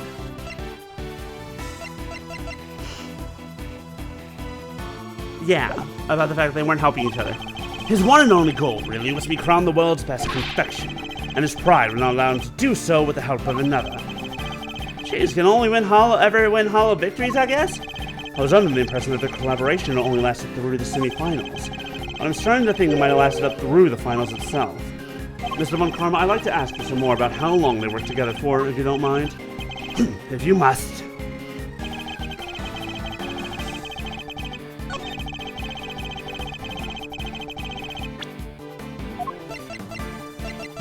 Objection! There we go. Got it. I'm a genius. I'm the best. They weren't working together during the finals. I find that to be a little hard to believe. Miss Cone is on record as having described Mr. Frost's creations as scrumptious. And while he was certainly skilled, I doubt even he could have become a world-class confectioner overnight. It seems far more likely than me that he and Mr. Gusto were still cooperating during the finals. How many times must I explain this to you? Assertions require proof, and one person's entirely subjective statement is not proof of anything. Besides, even amateurs can occasionally make delicious food. Perhaps Frost was a bit lucky. My wife, for example, is an amateur who's cooking for its first-class chefs. To shame. I've never seen you praise anyone, and here you are praising your wife. I guess we got that.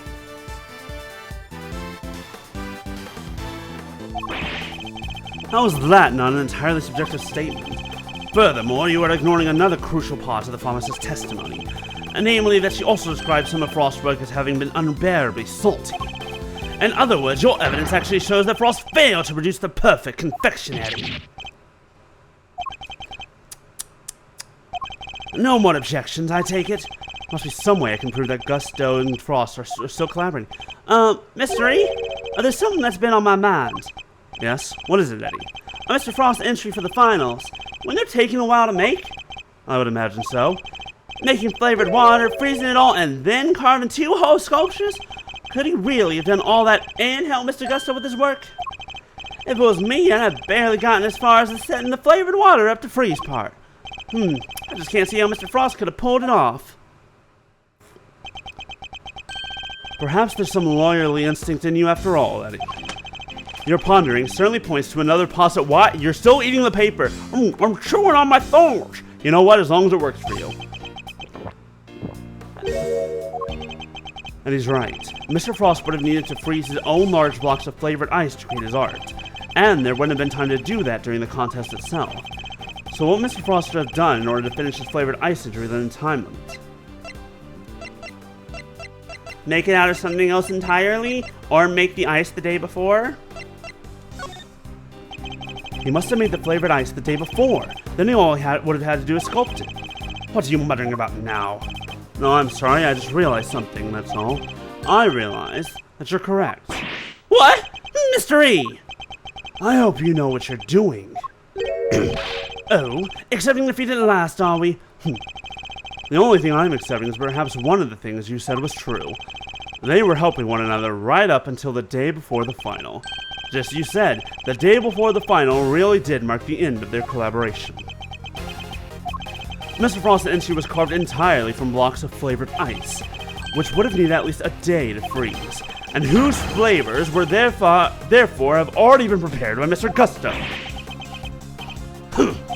Yes, which lines up perfectly with what Gusto told me, that he helped Frost until the day before the final. In that case, why didn't Mr. Frost reciprocate and help Mr. Gusto in return? I can hardly be expected to read the minds of the dead. Perhaps not, but I can imagine Mr. Gusto could tell us, so why don't you let us speak with him? Or do you still insist your interrogation was as thorough as you claim? How dare you call my methods into question? That's not my intention. I just don't understand why you would obstruct a perfectly valid line of inquiry. Give me one good reason as to why you're keeping Mr. Gusto from me. One good reason, certainly.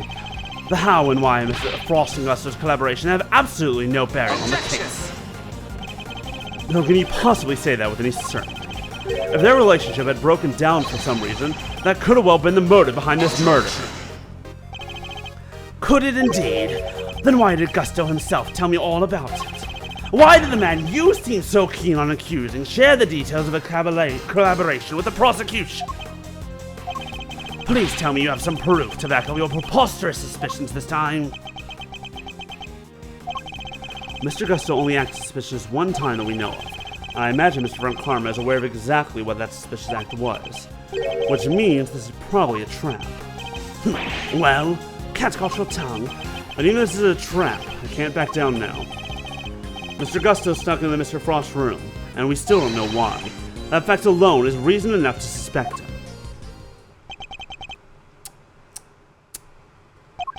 If that's your only concern, then allow me to clear it up for you. I knew it. It was a trap.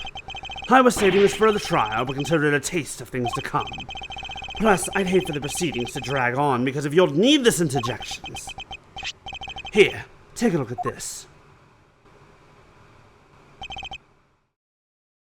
That's Gusto and Frost, and their sons.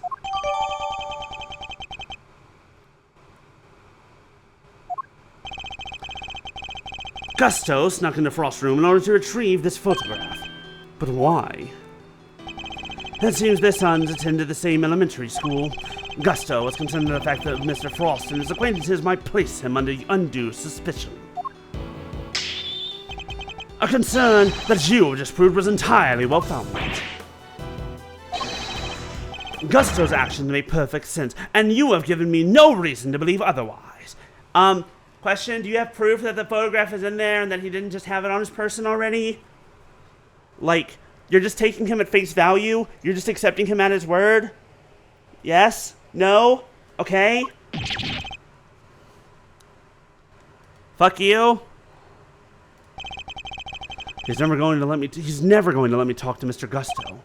Now, if you're quite done obstructing my investigation, I have things to be getting on with. I'm so glad that you die. Or get arrested. That smug, self-righteous jerk! I'll give him something to be getting on with. What do we do, Mr. E? This is Tangaroa's finish if we can't figure something out. Things to be getting on with. What exactly could those things be? He has a body, a murder weapon, and a suspect in custody. If the prosecution means to pursue Mr. Tangaroa, surely they have all they need. So why is Mr. Von Karma still investigating the scene of the crime? Something on your mind, Mr. E? We're missing something. Something important. Mr. Von Karma has everything he needs to proceed with the prosecution of Mr. Tangaroa. And yet, he still doesn't seem entirely confident of his case. If he was, why refuse to share information with Detective Bad?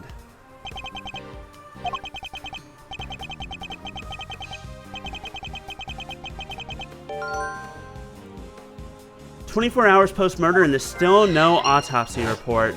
Suspicious! Suspicious indeed! In addition, we still haven't solved the mystery of what happened to the evidence that went missing.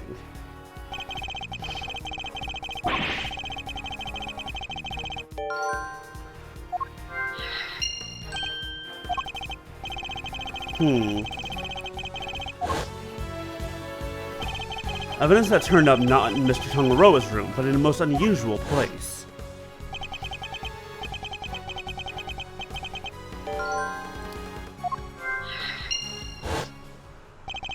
So there were no traces of Mr. Frost's blood left in Mr. Tangaroa's room, yet we found some in the fountain instead. Why? I think because it was tossed, I think that piece of the chocolate was tossed into the water to melt. Mr. Frost's blood went missing from the crime scene. But traces of it showed up in the fountain. Why go to the trouble of removing the blood from the scene after the body had been discovered? And why only the blood? Surely the body would have also been in the way. Wait, could someone have moved the body aside to get to the blood? Did Mr. Von Karma?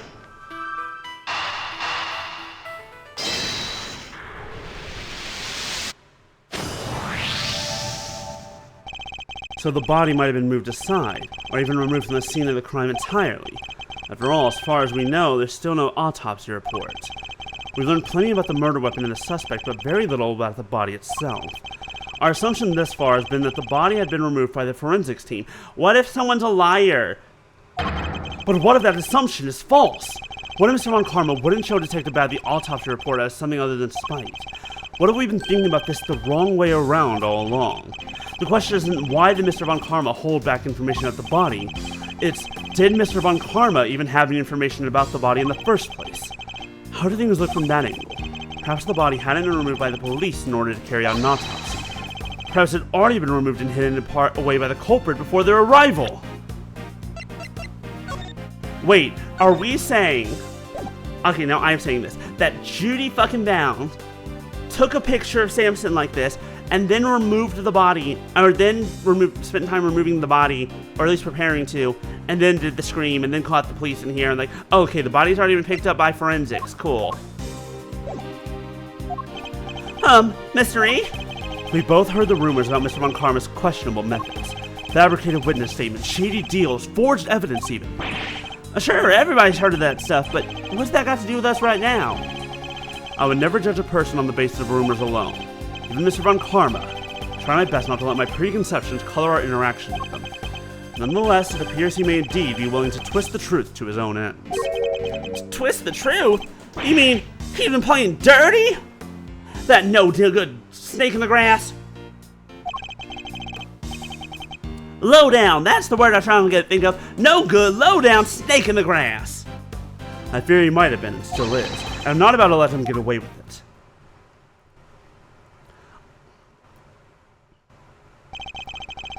I'm returning to the prosecutor's office. Don't breathe a word about anything to that infernal attorney. That's one, right there, who's listening to every word I speak right now. Yes, sir. Hold it! Yes, what is it now? I have a few questions, Mr. Von Karma, about a certain fact you've been keeping from us. Really? You mean to call the methods of an officially sanctioned investigation into question yet again? Yes, constantly, all the time, every day. I'm warning you, if you obstruct the police and their work any further, there will be consequences. It's not the police I have an issue with, Mr. Von Karma. It's you. What? Isn't it on the prosecution to work out who the real culprit of a crime is? What foolishness is this? I have no intention of debating what the prosecution's role is or is not with the likes of you. But let me make one thing clear. My job is to identify suspects and ensure that every last one of them is convicted at all costs. Incorrect. Believe me when I say I leave absolutely no room for doubts when I present my perfect, unassailable case. Objection! And how far would you go for your perfect cases? Would you create facts out of whole cloth, perhaps? Ha! And I thought you had outdone yourself already. But now you intend to accuse me of fabricating evidence. I do. Because it's why you've been nothing but hinder Detective Bat from doing his job at every turn. What are you talking about? You didn't shut him out of the investigation because you wanted him to keep an eye on us. You did it to stop him from finding out that you don't have the body. What? He doesn't have the body? Ridiculous! You're clutching at straws. I will tolerate no more of your preposterous slander. Then allow us to examine it. Prove me wrong if you can. I'm afraid you'll have to try a little harder than that. I'm under no obligation whatsoever to prove your baseless accusations one way or another. As you must have seen for yourself, a piece of bloody chocolate is missing from the scene of the crime. Why did it disappear, and where did it go? What does it matter? Some blood went missing from the chest where the body was found. So what? So what indeed? That's precisely my question. If the body was still at the scene when the police got here, removing the blood would accomplish nothing. However, let us suppose for a moment that the body was not. If someone had wanted to erase any trace of what had happened in that room, then it all makes perfect sense. Oh, what is this petty obsession with the blood stain? What's it so important to you? Why don't I tell you where you believe it went? Of course. After all, evidence is everything, as you never tire of telling us. I believe this should back up my theory quite nicely. The blood went into the fountain. Take that! Traces of the victim's blood were found in the fountain, along with traces of the chocolate from Mr. Tangaroa's room. I believe the missing piece of blood-stained chocolate was dumped into the stream that flows to the fountain, which strongly points towards one certain fact. Someone purposely disposed of the blood after the body had been removed from the chest. Mr. Von Karma, where did you find the body? You didn't find it, did you? Answer me! You! Where did you get your hands on that kind of evidence?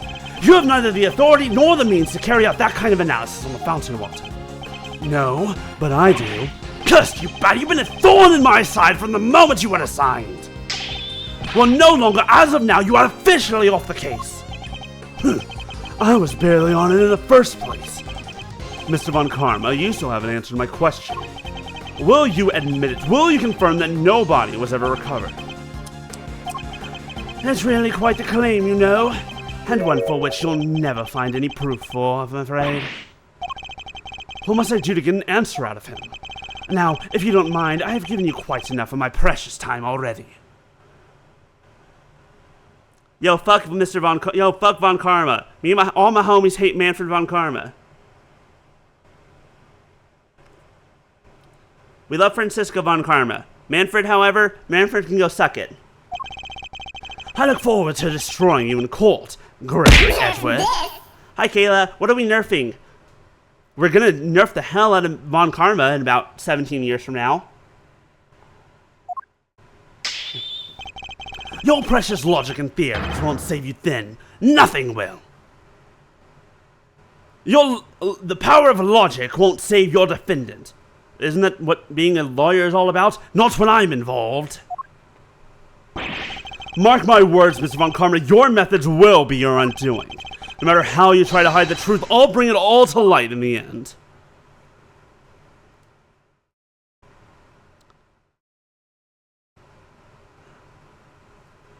My shoulder's being nerfed? Oh no, it's shrunk and it's disappeared and it's gone. Oh no, it's weaker than even before. Forgive me, Detective. I didn't mean to put you in a difficult position. Don't sweat it. It was always gonna end this way. Honestly, nobody's ever sidelined me the way he did before. First time for everything, huh? You know, I think you might be right about the body being missing. I am, and I'll prove it in court. Well, if there's anything I can do to help, just say the word. Since, you know, I'm off the case now. Can you talk to your buddies at the precinct and see if a body ever came in for autopsy? That's very kind, and I'm sorry to keep asking favors of you, Detective Bad, but there is one more thing. Whisper, whisper, whisper. Hey, what are you guys whispering about? Come on, let me in on the secret. All right, Eddie. Detective and I were just arranging a little insurance for the trial. I think we have enough to see Mr. Tangaroa acquitted. I'd prefer to have an ace in the hole, just in case. And? What is it? You'll find out in the courtroom. Wait, what? You're letting me join you? Of course I am. You are my assistant, after all. Ha! I'll be more than that by next year. I'll be a full-fledged attorney, you know. We can take on Mr. Von Karma together. Indeed. I'm hoping we'll have freed Mr. Tangaroa by then. But if we're up against Mr. Von Karma, I guess we can't rule out the possibility this might take some time. And somehow it takes a full-ass year. Alright, this was before things took... You had 3 days to do stuff. You know, which is insane. It's absolutely fucking bonkers that all cases must be all trials must be completed within 3 days. Alright, we'll do everything we can in the meantime. I know you can beat Mr. Von Karma, Mr. E. I believe in you. And then 1 year later, he died. We can't allow Mr. Tangaroa to remain imprisoned for a crime he didn't commit. And we won't. I'll expose Mr. Von Karma's lies if it's the last thing I do.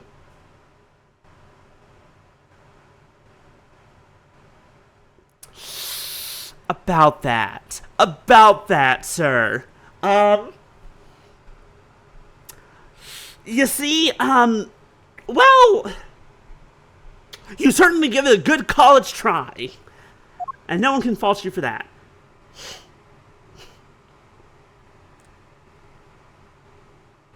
To be continued!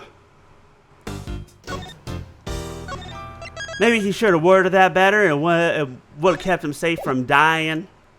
Just a little bit, maybe he's giving him at least a little bit extra time. April 2nd, 2:10 p.m. Welcome back, Mai. And that's pretty much how things went down. Those are the facts of IS-7 as far as I'm concerned. I'm finally learning the truth about my father's last case. So what happened at the trial? Well, we lost. Von Karma did a real number on us. Really? You couldn't prove that Mr. Tangaroa was innocent?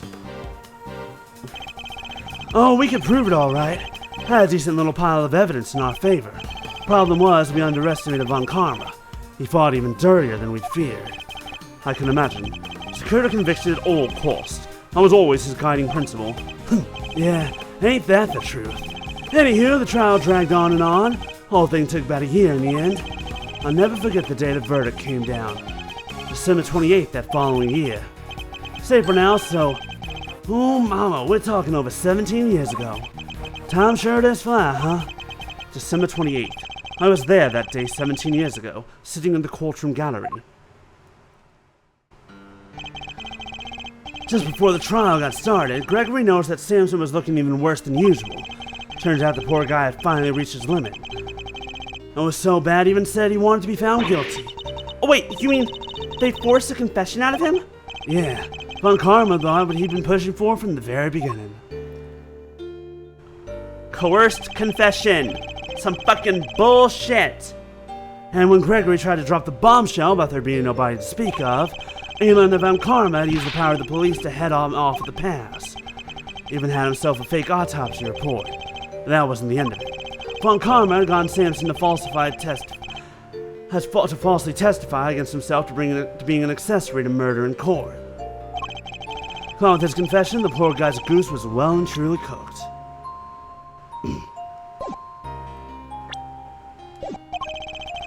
But Gregory still had an ace in his ace in the hole, though.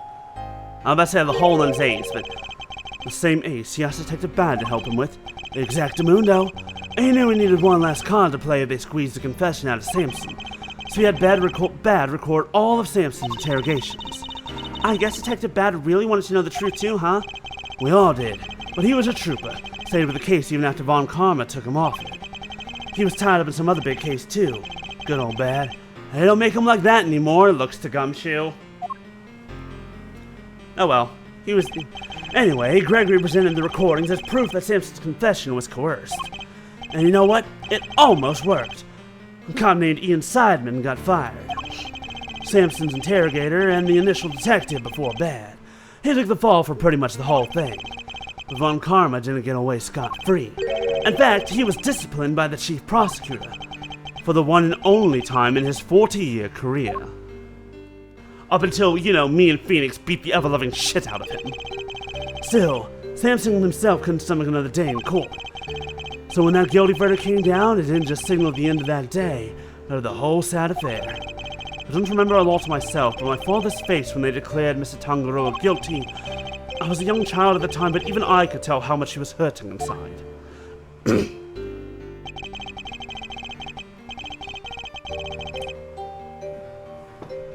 Gregory wanted to appeal the ruling, of course. He would have done anything to clear Samson's name. But then, well, you know what happened next. Poor guy, never got the chance. And this is the exact picture from Phoenix Wright 1. Case, whatever the final case was. Case 4 or 5, I don't remember how many they had. I should have left with him that day. I'll always blame myself for not doing that. But I shoved that aside and obsessed over something else instead. Or rather, someone else. I hated what you did. Hated you for choosing to stick with Von Karma.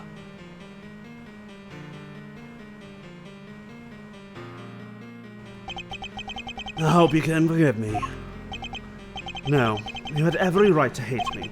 I went on to become a prosecutor as planned, and that's when Mr. Von Karma showed me this case file. According to these records, Mr. Tangaroa was convicted as the main culprit in Mr. Frost's murder. Nope, that's not right. Samson was convicted as an accessory to murder. Strange, file clearly states that he was the perpetrator. Plus, I'm fairly certain that all Mr. Von Karma's cases were successfully solved. Mind if I take a peek at those? This file's been doctored. The part about the verdict has been changed. What? Here, feast your peepers on this. Organizer, victim's body was found inside what leading to his arrest. Convicted as an accomplice. That's a copy of the file they have on record at the courthouse. Then why is my copy so different? Well, you said it came from Von Karma, yeah? I guess he didn't want Gregory's son thinking there was a murderer out there still at large. Didn't want you looking into it again before the statute of limitations was up. So everything I believed about the case was a lie. Like they say, we all gotta start somewhere. What's important is you know what's what now. The statute of limitations may have run out, but the truth's still out there, you know? I inherited Samson's case when your old man passed. Prosecution handed it off to somebody else, too. The great Von Karma wasn't going to bother facing off against a rookie like me, was he? Anyway, long story short, the killer was never found, and Samson was found guilty instead. That's terrible! Is there really nothing we can do to help him? Not without the real perp, I'm afraid. Until then, his confession stands. So is he still in prison?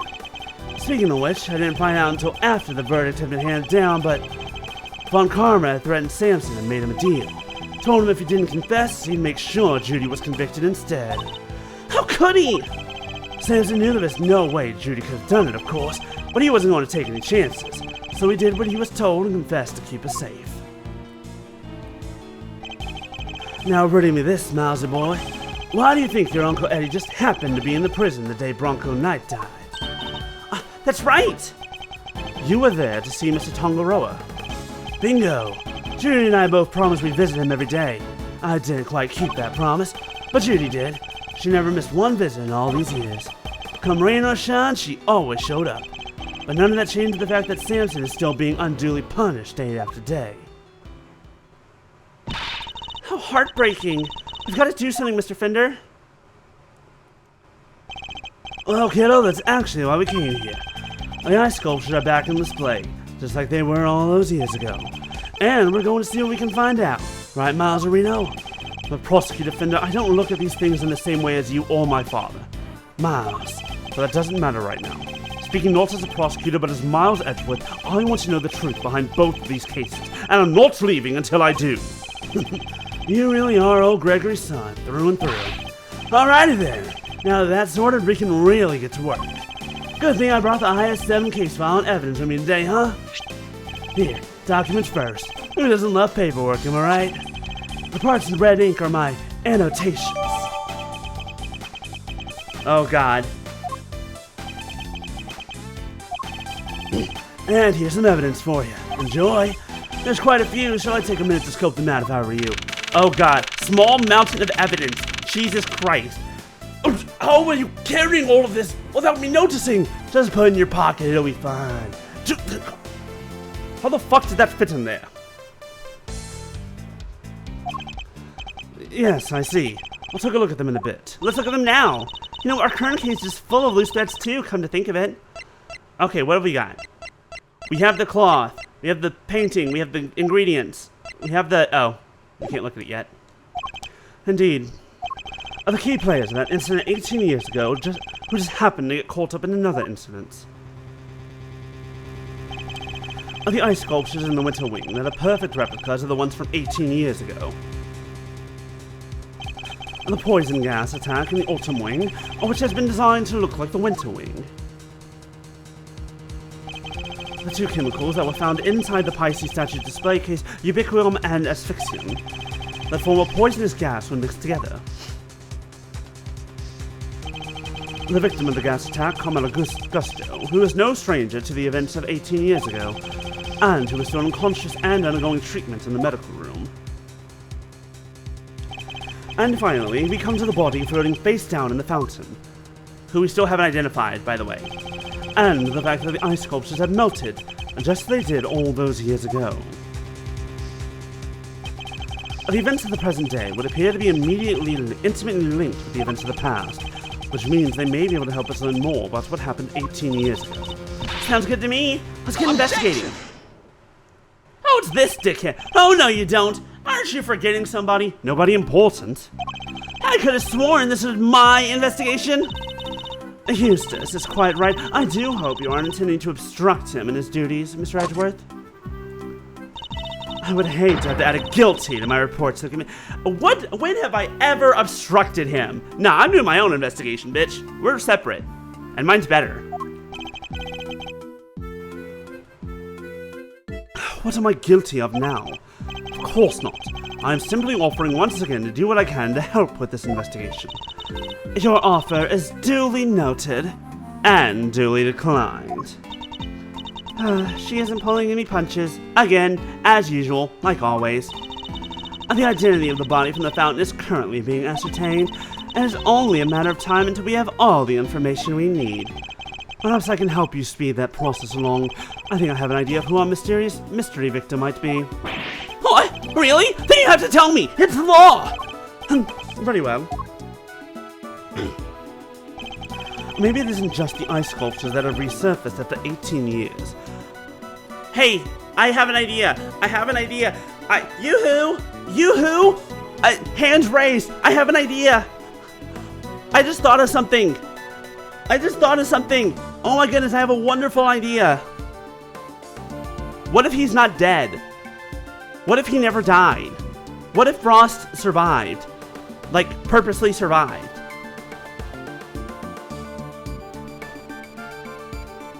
But like, it doesn't make sense with the big old wound and with all the blood that was coming out of his head, but ignore that for a second. The body in the fountain may also be a visitor from the past. I mean, to be fair, the hair also it also looks like his hair, kind of. Take that!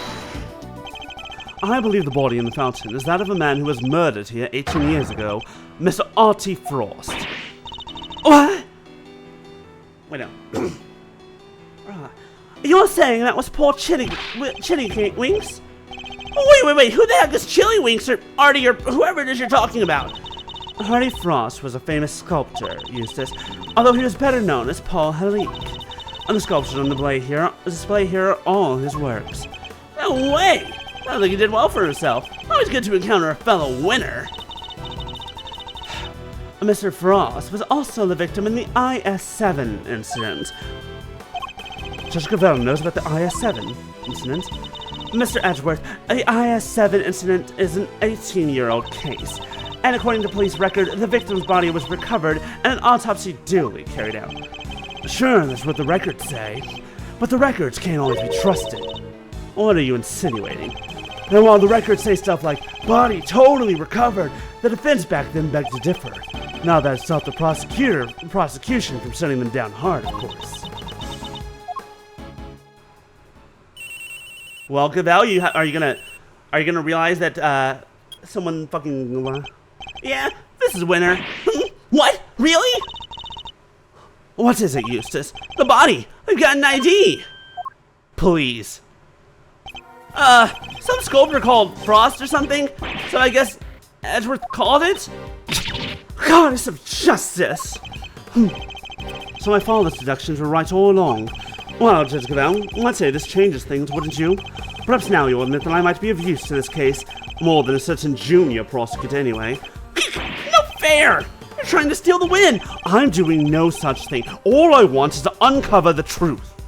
Oh, Gravel's gonna try and cover this one up too, because the second case she wanted to cover up both the fact that that the assassination plot was fake, and she wanted to cover up that the warden was a murderer. Now she's going to want to cover up that the prosecution 18 years ago fabricated evidence.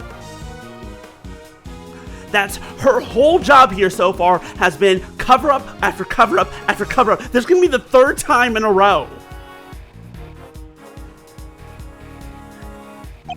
And if we're going to get to the bottom of what happened here, we'll need to work together. We do not need to do anything, and you do not need to know the truth. This case is none of your concern. Objection! Whoa there, Judge G. I think you might be wrong about that. Another of your interruptions, Mr. Fender. Yep, see, I was on the defense team for IS-7, so this case is very much my concern. I was one of the pesky kids pushing the theory that the body had actually gone missing. Prosecutor at a time may have brushed us off, but you can't deny the testimony of your eyes. Or to put it a little more bluntly, the prosecution's case was rotten from the ground up. When there's been a miscarriage of justice caused by the prosecution, it's the committee's job to fix it, you know? And who better to help you unpick the mess than someone who was there at the time? Unless you have an ulterior motive. Judge Gravel seems to know the facts of the IS-7 incidents in some detail, in which case I suspect she must be here on the committee's behalf. Your connection to the case is noted, Mr. Fender, but I fail to see how it concerns Mr. Edgeworth. He's the son of the original defense attorney and the protege of the case's last prosecutor. I say he has more in. Look, he's got a lot involved in this. And if that's not enough for you, he was at the trial too.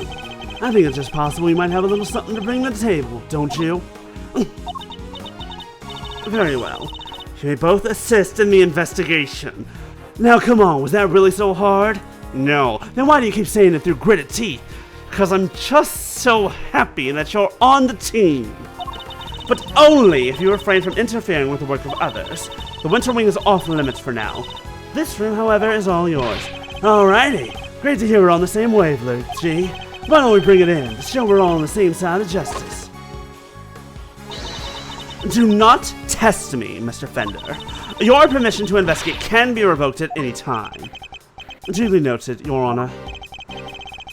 This is a turn up for the books, huh, Mousy? We get to do our thing after all. Thanks to your immeasurable help, as always. No sweat. Besides, I was mostly doing it for me. Okay, I'll be investigating my own thing, so just holler if you find something interesting. I will. Alright, the question now is, where the fuck do we go? What do we start investigating? Well, okay, shall we? Heck yeah! Have the investigation commenced. We're still unclear on two key facts. How Mr. Force's body came to be where we found it, and the source of Ubiquium. You're right, we need some more intel. Indeed, let's focus on the Ubiquium first and foremost. It's used in stuff like dish soap and paint, right? Correct. It's also bright red in color and has a distinctive minty fragrance. Where's Missile? Where's Missile so we can go... Gotta get that sniff on. Scone, help me out here. Hello there, dearie. Still investigating away, are ya? Found anything interesting? No, dearie. Well, nothing much, anyway. Silly girl, that wasn't a dearie moment, that was more of a lambkin. Sweethearts for when you're being sympathetic, of course, and treasures for when they're in a tiz. Love is pure people you're not that keen on, and petal you use when you're trying to get someone's attention. Wow, I didn't realize there were so many rules. Mr. Edgeworth Petal, I hope you're getting all this down. Don't even try it, Kay. Oh, dearie me.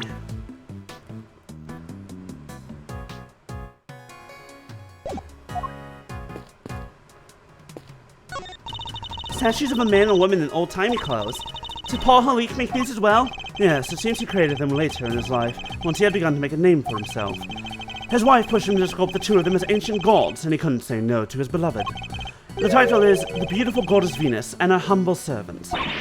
Wow, talk about putting your goddess on a literal pedestal.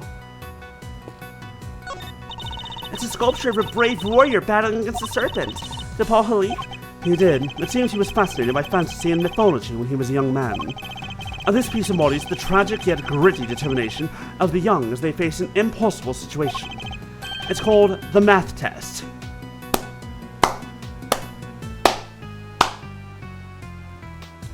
Alright. Alright, that's pretty great. I kinda love that. Talk about relatable. That is, hands down, the funniest thing they could have done here. The body's been taken back to the lab, sir. Autopsy's underway. And how's the rest of the fountain looking? Rather beautiful, actually, sir. The water's crystal clear and kind of soothing. Almost as if there wasn't a body floating in it not so long ago, It seems the police have already removed the body. But why did the body of a victim from 18 years ago turn up in this fountain? And why was it all rotten and stuff? Did it slowly shuffle its way here? Anita reminds me that zombies aren't real. It seems likely the body was preserved somehow. Really? Is that even possible? That one missed you? The bath test one? Hey, Mr. Forensics guy, anything to report? Yes, ma'am. Traces of both Ubiquium and asphyxium have been detected in the fountain. I'm gonna say they were probably carried here by the stream from the Autumn Wing. In addition to those two chemicals, there's also a large amount of sugar. Composition of sugar is being analyzed as we speak, but also it's being broken down a whole lot. And so, in actuality, we can't really tell anything specific about the sugar because it's being broken down super far and being diluted so far into the... This is all just pure sugar water, sir.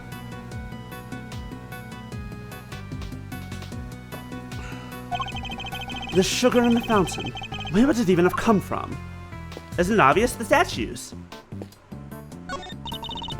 It's a man with a moon-shaped head and a woman with a sun-shaped head. Man's got a real pain look in his eyes, though. It's another Paul Halik? Yes, from his younger years, when he was something of a dreamer. He depicted those close to him by means of a motif taken from nature. This piece is titled, My Parents. Guess the mom shone brightest in that house.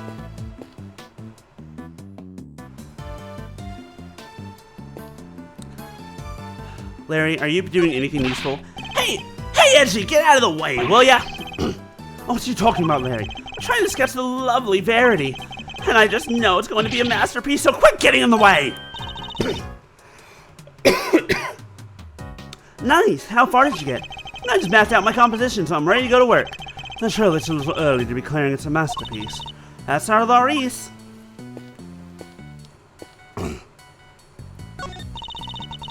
There are tulips by the door, right, Mr. Edgeworth? Yes, it leads to the spring wing. Spring, a popular time to move house, which makes it open season for great thieves. Housebreaking is a little beneath a great thief, wouldn't you say? Yeah, I guess you're right. They put sunflowers by the door. Nice. A fitting adornment for the entrance to the summer wing, I suppose. Summer is also vacation time, and every great thief knows that means tourists with bulging wallets. Pickpocketing K.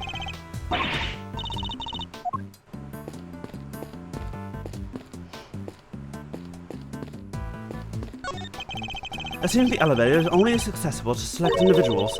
I wonder what's upstairs. Among other things, the medical room. That's where Mr. Gusto is being treated. I hope he's alright. We got some questions that need answering as soon as he wakes up. There's no way of knowing when that might be. We should explore other avenues in the meantime. A selection of trophies won by Paul Halik, or rather, Artie Frost. Evidently, he was a very well-respected artist. Oh, you've got one too, Mr. Edgeworth. So it's about time I won one too. So I'll have to find some thieving contest to enter. Or you can set something up. Something with a nice ceremony at the end, all that. Yes, followed by a swift round of arrest. I'm gonna make a thieving contest. If you can steal the prize, you win. And you have to do that each round. It's like a single elimination, and they get progressively more difficult. Speed and not being detected are both key. Do it. See, now I'm thinking seriously about that, and it sounds fun. Mr. Wonder was very clear that you're only allowed to investigate in this room, so I'm afraid I can't let you pass. Sorry, sir. Wouldn't make much difference if you did, officer. While standing in front of a wall. Oh, we all know a few bricks won't stop you, Mr. Miles Edgeworth, sir. Wow, he actually sounds kind of scared of you. But what kind of reputation do I have down at the precinct? Wait, what the hell is this? From the color and aroma, I'd say this is a puddle of spilt tea. And look, there's a small chunk of ceramic in it. I guess somebody must have broken something. I know that insignia, and a certain high-strung somebody just might know a little something too.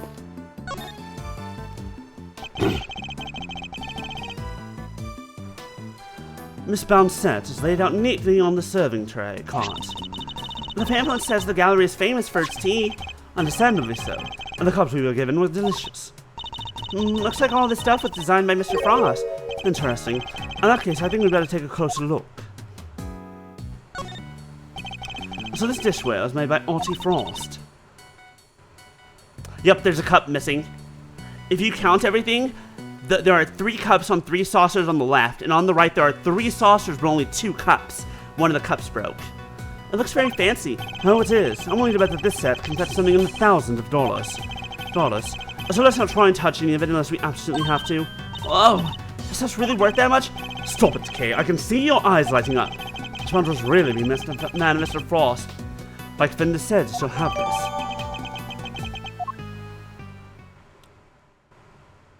this. Hey, Edgy! Oh, what is it? You be careful with that teapot, you hear? Why is Larry so concerned all of a sudden? Honored guest, I can pour you a cup if you like. Miss Bound. Judy. I'm good, thanks. Wait, no, wrong. I'm sorry, wrong one. I'm good, thanks. No tea for me. You two knock yourselves out. Thank you for the offer. Yes, why not? A quick break won't hurt. 2 cups coming right up. A cup for you. A cup for you. Oh, this smells great. I love that they do it in perfect sync. There's something really funny. Wow, it tastes even better than it smells. What type of tea is this, Mr. Edgeworth? It's Ceylon, I believe. It's usually identifiable by its citrus aroma, but Miss Bound, is this the same blend you served us this morning? Why, yes. Is it all right? Is there anything wrong with it, is there? Oh, no, not at all. It's just the cup you gave me earlier had a slightly different aroma. Really? That's odd. I used the exact same blend both times. I can't see what could account for the difference. Hey, what's the big idea?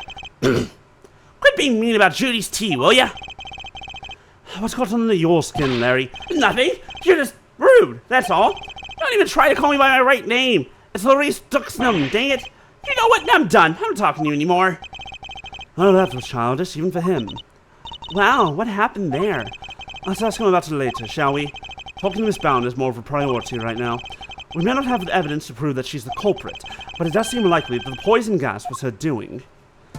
We're not going to formally charge her just yet, but we are thinking about it. A tablecloth draped over the cart is pure white and completely spotless. And it's just waiting for me to grab it by the edge, clear my mind, and whoosh! Okay, I cannot stress enough how bad of an idea that would be. Oh, come on, what's the worst that can happen? Even if it doesn't go all sideways, we'll just wind up with a cool tea-colored tie-dye. Yes, well, I'd rather it remained white. Plus, I don't think Miss Brown will appreciate us meddling with it. Really? There are so many other colors that would totally work. Pink, sky blue, tea leaves brown. A caddy containing Ceylon tea leaves. It's a well-crafted tin canister designed to prevent moisture and sunlight from damaging its contents. Not a bad thing to use considering the quality of the blend Miss Bound serves. Alright, I guess that's everything. Miss Bound, you have a teacup missing. I believe it's over here. I believe Larry did it. Oh, where were you before you rejoined us here, Miss Bound? I had to go and tell our visitors we're closed. Oh, and hand out something an apology. Was there something you wanted to talk to me about? Yes, a few things actually. Not least of all, the fact that I think you might be the one who set the poison gas trap. The original ice sculptures melted 18 years ago, correct? How did you manage to recreate them? Oh, you know about what happened back then? Hold on. No, okay, we don't actually need, I guess we don't technically need all the evidence from before. We dropped all the stuff that didn't matter. Good. In that case, you might also know I took pictures of them during the contest. I commissioned the creation of a set of replicas based on those photographs for this current exhibit. But why go through the trouble of creating replicas? Mr. Frost's Zodiac series was a great unfinished masterwork. I wanted to see it completed at last. Or rather, recompleted. It was my fault that the original set melted in the first place, after all. I see. Is there any particular reason why the winter and autumn wings look so similar? Oh my, you really think they look alike? Perhaps use some of the direct decorations from one and the other by accident? She's clearly lying, but I don't have the evidence to prove it just yet.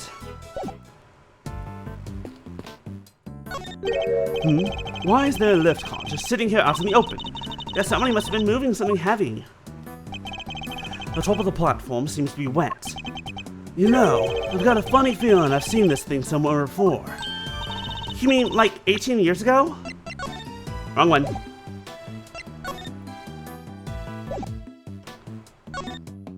Yes, Biscuit, how can I help you, baby? Hello, my darling, who everyone loves. Yeah, it's all coming back to me now. I last saw it in Frost's room. There you go, baby. He must have used it to move the ice sculptures around. It's one of those fancy numbers where you can change not only the platform's height, but even its angle. If you had one of those, you can move giant lumps of ice around, no sweat. There is now a Biscuit in my lap who everybody loves. Everyone say hi, Biscuit. Pretend that Biscuit's saying hi to you. Here, I'll make him do it. There, close enough. I think that's all we're going to get out of him. That is to say, nothing. Oh, Biscuit, you have a claw here that I need to trim. Because I'm terrible at setting up a time because when I try, it just never works. Just a light little... Yep, you're good, baby. You're good. Light trim. Oh, just think of the possibilities. I could really use one of these. Still doesn't explain what it's doing here, though. Bit of a head scratcher, but we should give it a think, yeah? Indeed. After all, it might have something to do with our case. What have we got? We so far only have...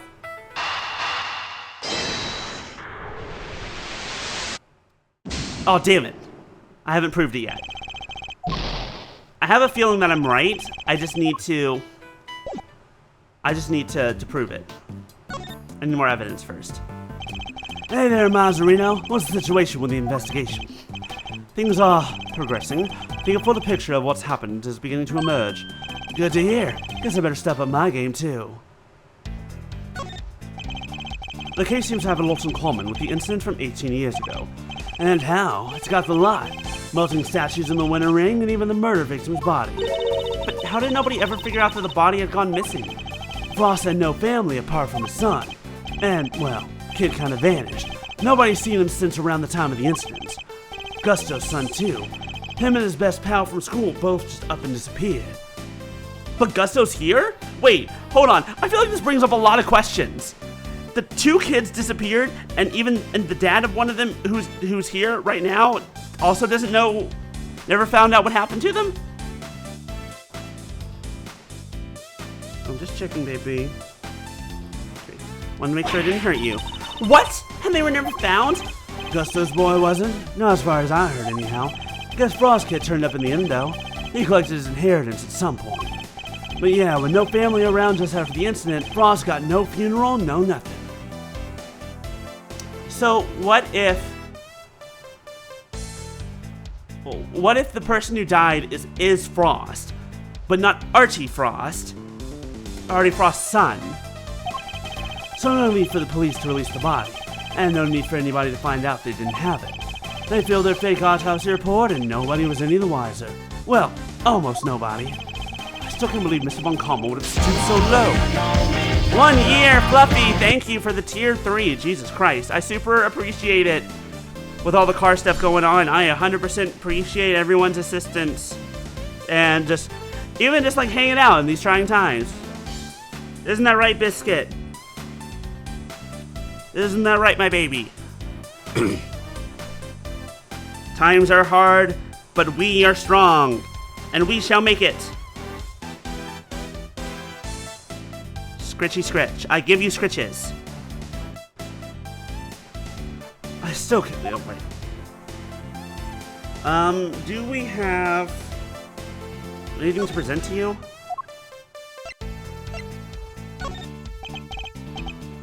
I don't think that's helpful.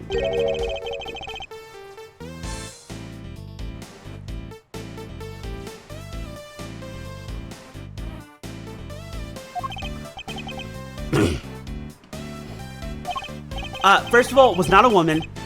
That was Artie Frost. Second of all, yes, we're still investigating that. This guy.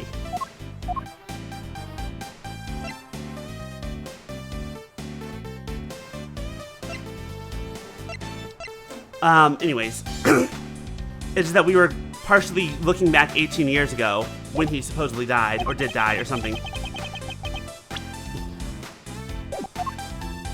I guess that's helpful. I'm gonna go show that to, Judy.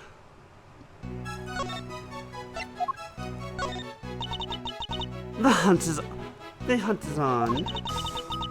Truth will come out, but I don't know what that's about.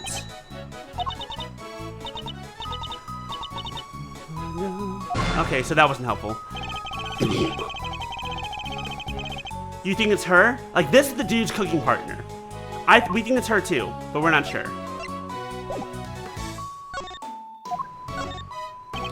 What kind of pharmaceutical recipes are in the Ultimate Cookbook?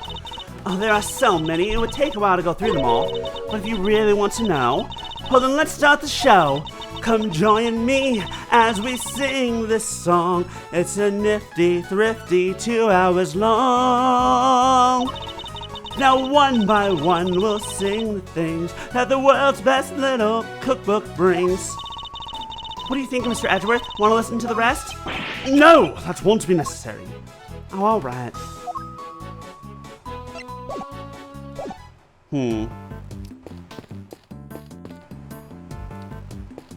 Nothing. What the fuck are you doing, Larry? Oh, you remember Herbie. I'm going to keep this simple, Larry. You're hiding something, so just tell me what it is. Whoa, quit with the glare off, you two. It's weird. Oh, come on, Kay. You know me better than that.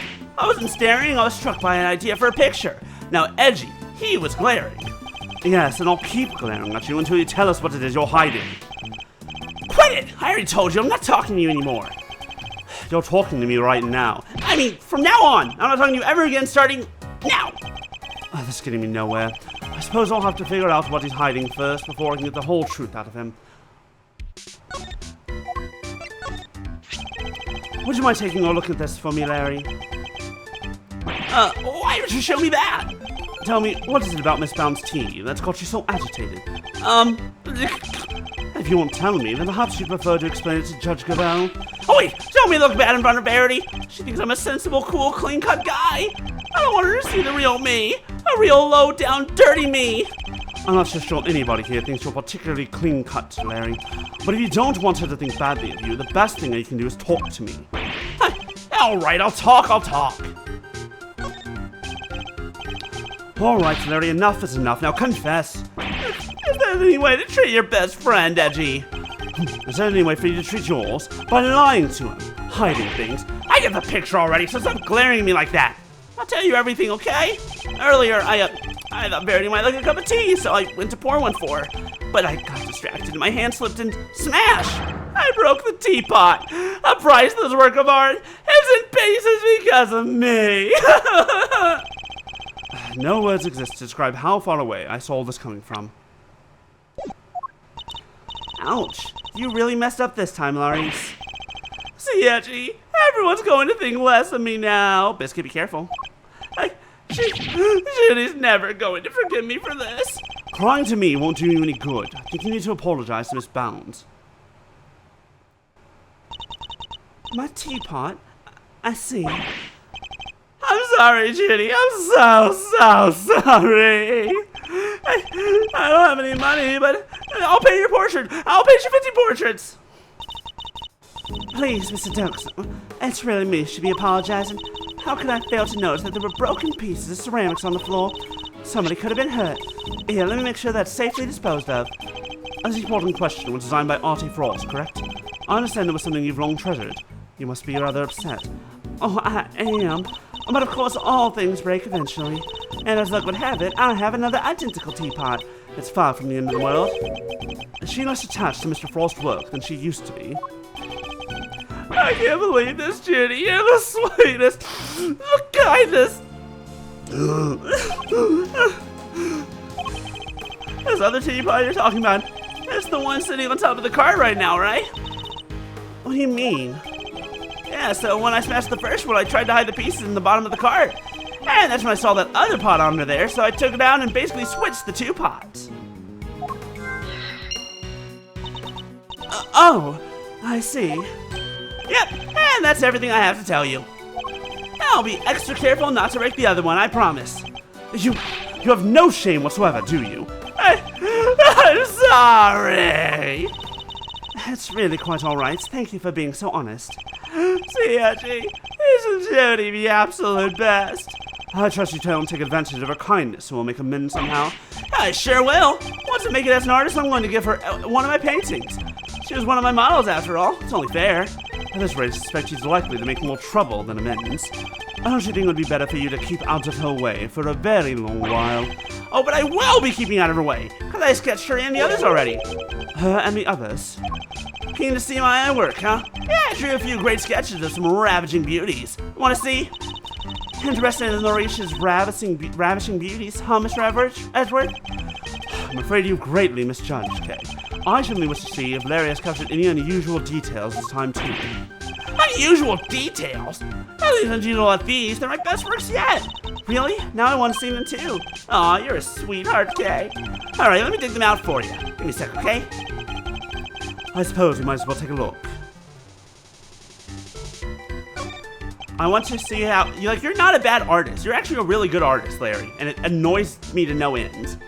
So these sketches would go seriously edgy. If you wanted to check out my art, you should have just said so from the get-go. Here, feast your eyes on this. You're just incredibly stupid. These are really good, and I hate that. I hate that Larry is so good at his art. It's like, fuck you. What am I looking at here? I told you already! Ravishing beauties! Just a few of their fair faces that have caught my eye since I've been here, you know. There's Verity and Judy and, somebody else. Why did you draw them all on the same page? Well, I meant to draw the room at first, just something to pass the time. And I saw one beauty and another, and, well, I just scribbled them all down as I went. So these were all drawn at different times? Yeah, I guess. I did one of you too, Kay. You're on a different page, though. Wow, you did? I'm flattered. How true to life are these sketches? Did you only draw what you actually saw? Of course! You think I draw things I can't see? Like, using my imagination?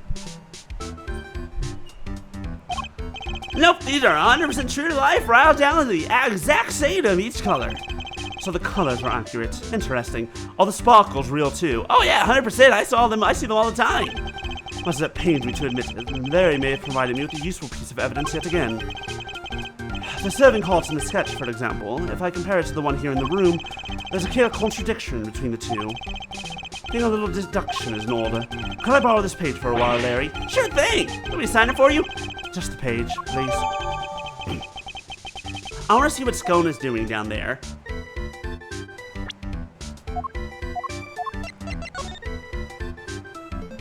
For some reason, her luminous cloth is in the fountain. That's weird. But also, the cart, like, the color's different? Hey, what if I talk to you and I show you this picture? Can you tell me about this? Is that me? Yes, it was painted by the so-called artist over there. It's wonderfully drawn. Would you mind if I kept it? I'm sorry, Miss Bound. I'm afraid it's an important piece of evidence. Oh, I see. That's a shame. I suppose Larry's charm is something of a talent if he can press a gallery on sketches like these.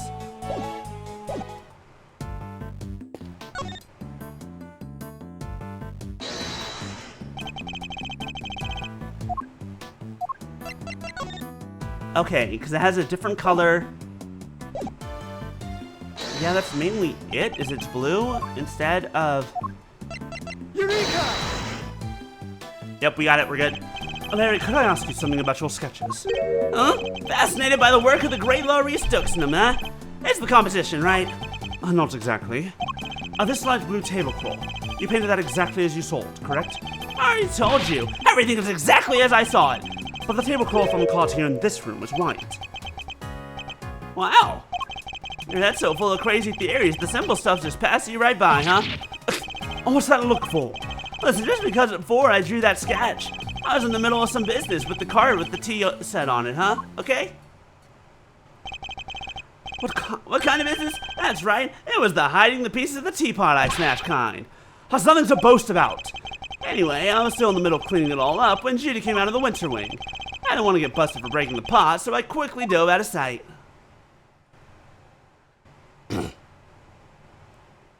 What's wrong with the chocolate? Oh wait, Miss Bound came out of the winter wing? Yeah, and she was pushing a cart. A different one. That's the one with the light blue tablecloth on it that I drew. And what did she do with this second serving cart? Well, I saw her wheel it into the summer wing, but I don't know what happened to it after that. When she came back out, she was pushing one of those other carts, the kind you can lift stuff with. A lift cart? Yeah, so I called out to her, but she just ran off and left behind. No, I never had her down to the shy type, but it just goes to show you never know. Another serving cart and a lift cart. Is there maybe another tea set too? We'd better check with Miss Bound.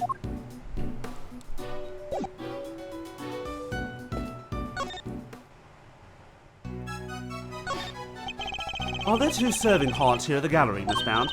Oh, yes? Why do you ask? A certain so-called artist showed us the sketch. I couldn't help but notice the color of the tablecloth. It's light blue. Light blue? I'm afraid your fan must be mistaken. I only use white tablecloths, freshly laundered and starched. Like the perfect wrinkle-free one on the cart here in the fountain room, right? Exactly. If I saw so much as a blemish, I would replace it right away. Could the color of the tablecloth on the sketch simply be a mistake on Larry's part? Do you have any idea what you might have been doing when this sketch was drawn? Let me see. I appear to be carrying out my usual duties. I'd like to ask you a little more about these duties, if I may ask. Biscuit, baby, biscuit. What exactly were you doing when the sketch was drawn? You were coming out of the winter wing, because from what I can see, your card doesn't seem to have its tea set on it. I was delivering some chocolates to the investigating officers. Oh, now I'm jealous. I love chocolate. Well, there are a few left over, so here, just for you. I made them myself. I hope you like them. Biscuit, what are you doing? Your face is just like in my foot. Okay. I'll just keep playing with you, using you as like my, my wrist mats while I hold my controller like this. Woohoo! Thanks, Miss Bounds. Well, why not? They're a little melted, but I suppose that's because they've been sitting around in her pocket. Mmm, they're super sweet. I love them. I'm very glad to hear it. They may not be the prettiest, but I'm grateful for the energy boost nonetheless. Although perhaps they could do with a little less sugar.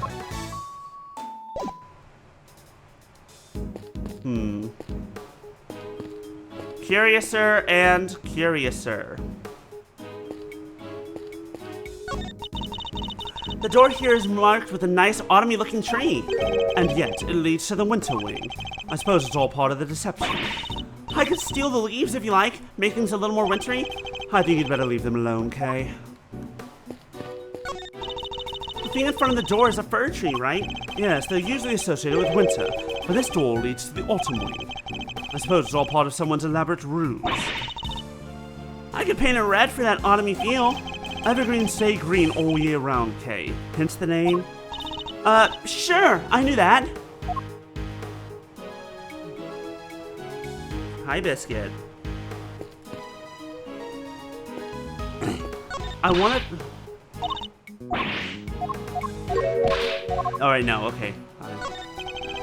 Do you mind, Mr. Winner? You're in my way. I do mind, actually. I'm not going anywhere. I'll have to go around me. Well, we just thought you might want to move to a better spot, that's all. What better spot? I demand you show it to me at once. Is that really all it takes to make you do whatever we want? Don't think you've gotten away with anything, Mr. Edgeworth. I'm not trying to get away with anything. I'm trying to solve this case. I'll be reporting your actions to the committee. Do whatever you need to do, Judge Cavell. Biscuit, no bite. And we'll do the same. You are the self-styled great thief, correct? Mr. Edgeworth, association with such a character will be of interest to the committee too, of course. Go ahead and report me to your stupid committee. I'll be the toast of the theming community. Looks like Judge Cavell will have to think up some new threats if she wants to intimidate Kay. I love that she just straight up does not give a shit. It's so good.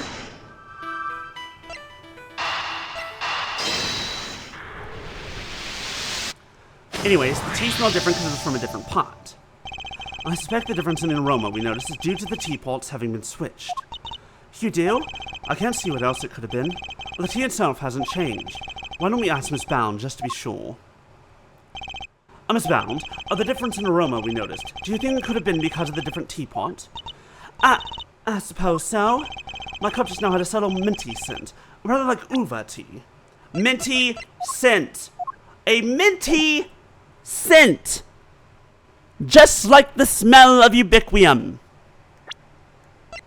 I apologize for doing that directly into the mic, but I have to be excited about things. Oh, I just remembered. I made some peppermint tea in that pot only yesterday, and that must be where the minty aroma is coming from. And that's the clue. Could that really be it? Ubiquium. It's ubiquitous. It's everywhere. The tea from the teapot Larry switched in from under the cart smelled faintly of mint. Meow, meow, meow, meow, meow, meow, meow, meow. I am playing with your paw pads. Right, Miss Bounce said she used that pot to make peppermint tea yesterday. Yes, but there's something else that has been troubling me. Why is this all it takes to get you to purr? All I'm literally doing is messing with your pads on one side, on one foot. Yes, but there's something else that's been troubling me. Miss Bound seemed more taken aback by the switching of the teapots than the breaking of one. You're right. You'd expect it to be the other way around. I suspect she might have been deliberately hiding the teapot underneath the cart. But why? One of Ubiquium's key characteristics is minty fragrance. So what if she had been hiding some in that teapot? What? In the teapot? It's simply a possibility, but one worth investigating, I believe. Oh, Mr. Winner, any luck finding that Ubiquium? Huh? Oh! My people are searching the entire gallery, but they haven't found anything yet. And what about you? Don't tell me you know where it came from. I may have an idea. Ha! I knew it. If I can't find it, there's no chance the useless... What?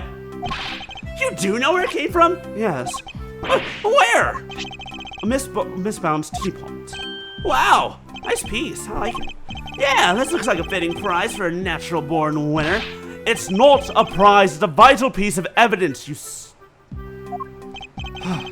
Oh, it's just evidence? I'll have one of the forensics people check it out.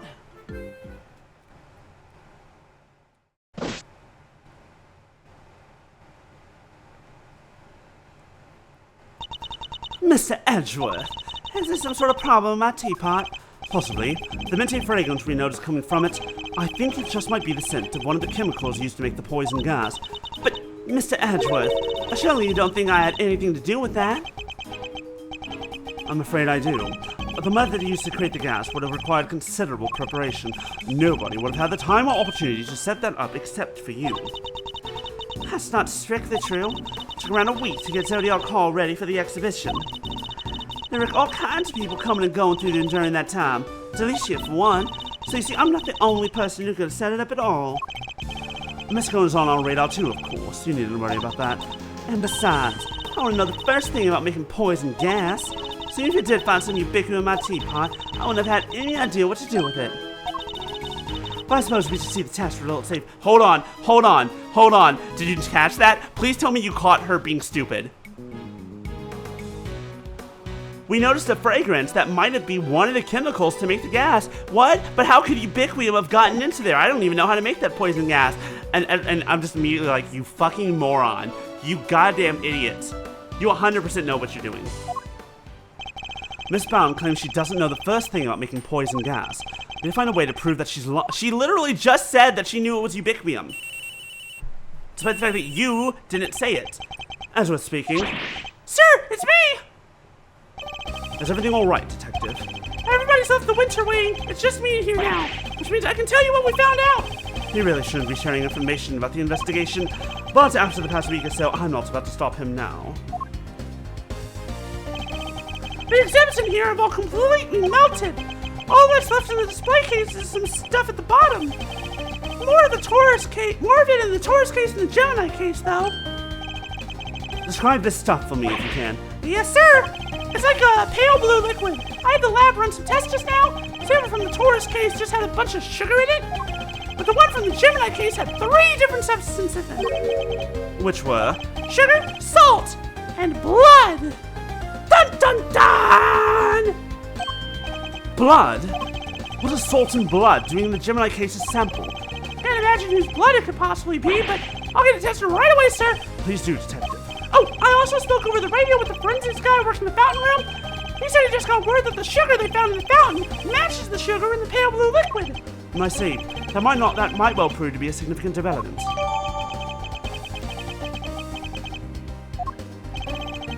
Anything else to report, Detective? Yes, sir. We found one of those light-emitting devices here in the winter wing, too. There were a few of those being used in the autumn wing to disguise as the winter wing, if I recall. It seems that the equipment from 18 years ago is more than just for show. I need to talk to Miss Scone about this. Anyhow, I better be getting back to it. I'll let you know as soon as we hear from the lab about that blood. Yes, thank you, Detective. Alright, Biscuit, you're starting to get heavy. Biscuit, you're starting to get kind of heavy on my lap. You're like, what, 17 pounds? 16 pounds? Something like that? You're my big baby. My big giant cat. Shit, big giant kitty. Who I love with all my heart.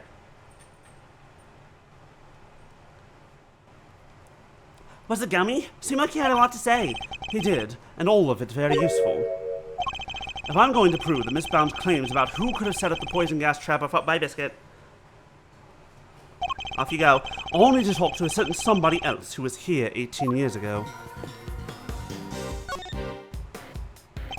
Miss Scone, I'd like to ask you a few questions, if I may. Of course, dearie. Fire away. Nope, that's more Scottish. Why am I going Scottish all of a sudden?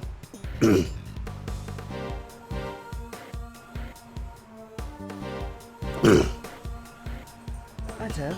Anything for you, Marzi Smarzi, and dear sweet little Tooth Decay? I'd appreciate it if that was the last time you called me Marzi Smarzi. I'm not a fan of Tooth Decay either. Oh, you'll just have to like it and lump it. I can't change the nickname once I've settled on it. Well, I guess we tried. Well, what can you tell us about the various devices used to decorate the gallery's exhibits? There seem to be some pretty specialized items in use. Light emitting devices, luminous fabrics. Oh, I can tell you all about those, dearie. And for all, I'm the one who gave them to Moody Judy. It was my way of saying sorry after I broke the rules all those years ago. I brought her 4 lovely new salt lamps, and I gave her the 4 pieces of luminous cloth I used for the contest. Wow, that's super generous of you. Well, us girls have to do our best, don't we? Not everybody understands, of course. I better not be a dig at me, Delish. I told you how kind I thought that was.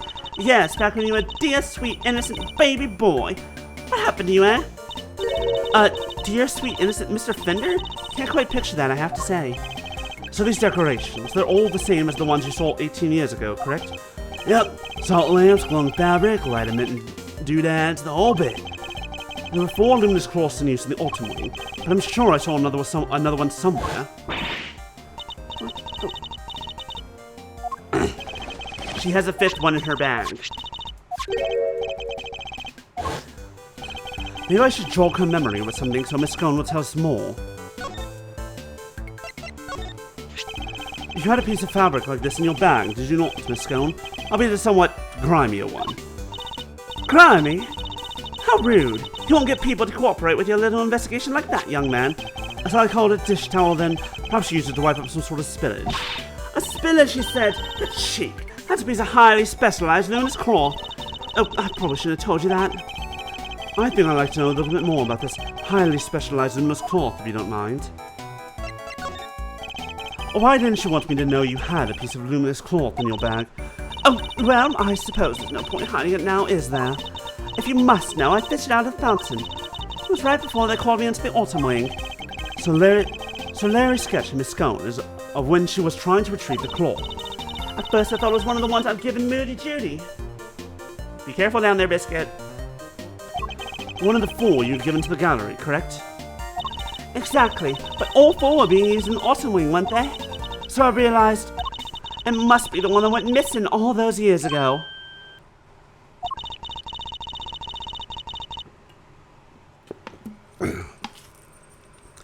I'd already had my Infesticide Ultra pinched and used to make poison gas. If one of my clothes turned out to have been used in some sort of dastardly deed too, well, I was going to the guilty of sin, wasn't I? So I kept it hidden in my bag and hoped for the best. I see. Oh, it does feel good to get off my chest, though. Stress is no good for the complexion.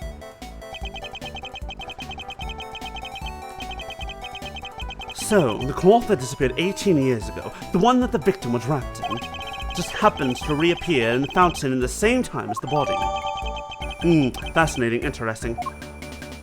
Okay, either he was dead for that whole time and was just like frozen, where his body was preserved, or he was alive the whole time. My bet's on he was alive the whole time. Oh, Miss Scone, you are something of a specialist. How might someone learn to make the poison gas that was used in the attack, Any ideas? Well, any pharmacist who ever handled an Infesticide Ultra would know for a start. After all, it says it right there on the label. Do not mix with products containing ubiquium, ever. But what about a layperson? It's unlikely they'd know, wouldn't you say? I suppose so, yes. But not unless they'd had a nose through the alternate cookbook, anyway. The prize from the contest 18 years ago. The recipe for making Infesticide Ultra, along with not mixing it in with ubiquium bit, is in there, you know? That's how Judy learned it. So you're familiar with the contents of the book? Oh yes, dearie. I knew it inside and out. Because I work for the Tongariro Group, you see. We're the company behind Cold Killer X. I'm sure you've heard of it. Cold Killer X. Price back sniffles and sneezes with ease, apparently. After Sally Pooplet was found guilty, the company took custody of the book. and they only grant their most trusted people access to it, of course. Which means Miss Stone is one of these elites, I suppose. But Judy could have easily read through the book a long time ago before it was taken back.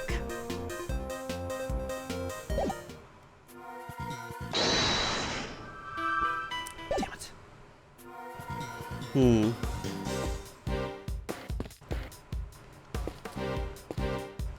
I guess we need to talk to Fender. He's the only one with stuff. Oh, tell me, Fender, what kind of person is Miss Bound? Huh? Wait a minute. Don't tell me you got a thing for her, Master. I do not. Oh, that's right, I know. I'm kidding. I know that you're married. Yes, to my work. No, to Phoenix Wright. Do not make me punch you. What? I'm right. Chill. I'm just yanking your chain. Anyway, what can I say about Jude? Well, she's a real brave trooper, for one. What do you call someone who waits around for 18 whole years like she has for Samson? Even after his extended family kicked her out of this place. What? They threw her out? Yep. Jude wasn't technically part of the family, so there's nothing she could do. She had nothing, nobody, and no job after Samson took the fall. So she had no choice but to take what he taught her and make her own way in showbiz. She'd retired from all that now, though. Yes, why did she retire? She'd finally made enough to buy the old place back. She even got the ultimate cookbook back from the Tangaroa group after they basically stole it. Aha! There we go. Got it. We got our evidence. Guess this place and everything to do with it was all she ever cared about. So she just wanted it back. All of it. And this seems very sympathetic to Miss Bond's plight. But from a less charitable perspective, she has, in a way, taken everything of Mr. Tangaroa's for herself. That she has, indeed.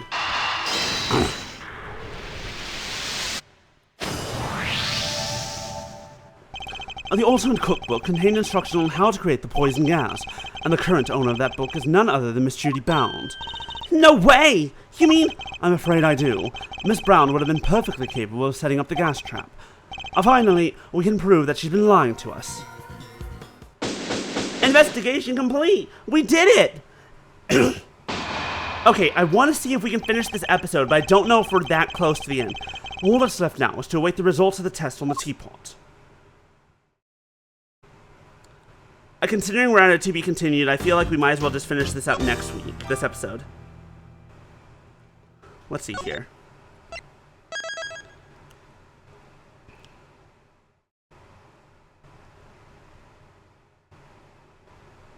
It's been a long fucking...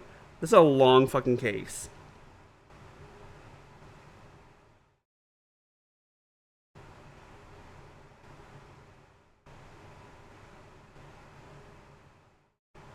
Or not? Wait.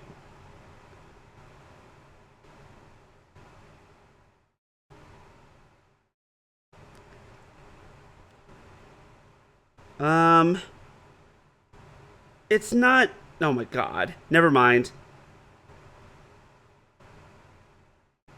Never mind. There's several parts left. We'll do this next week. Thank y'all so much for joining me for some more Miles Edgeworth.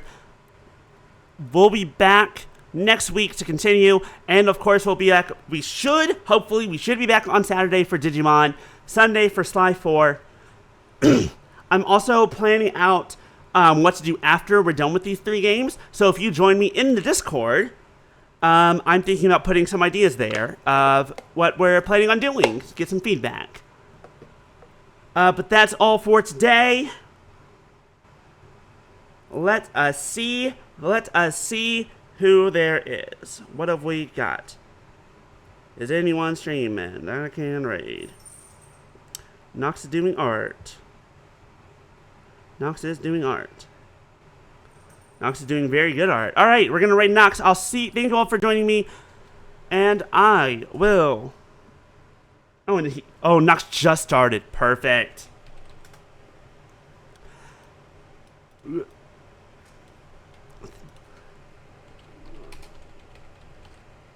Alright, and that's all for me today. Get some food, get some water, enjoy the rest of your day. We'll see you this weekend. Yeah, bye-bye.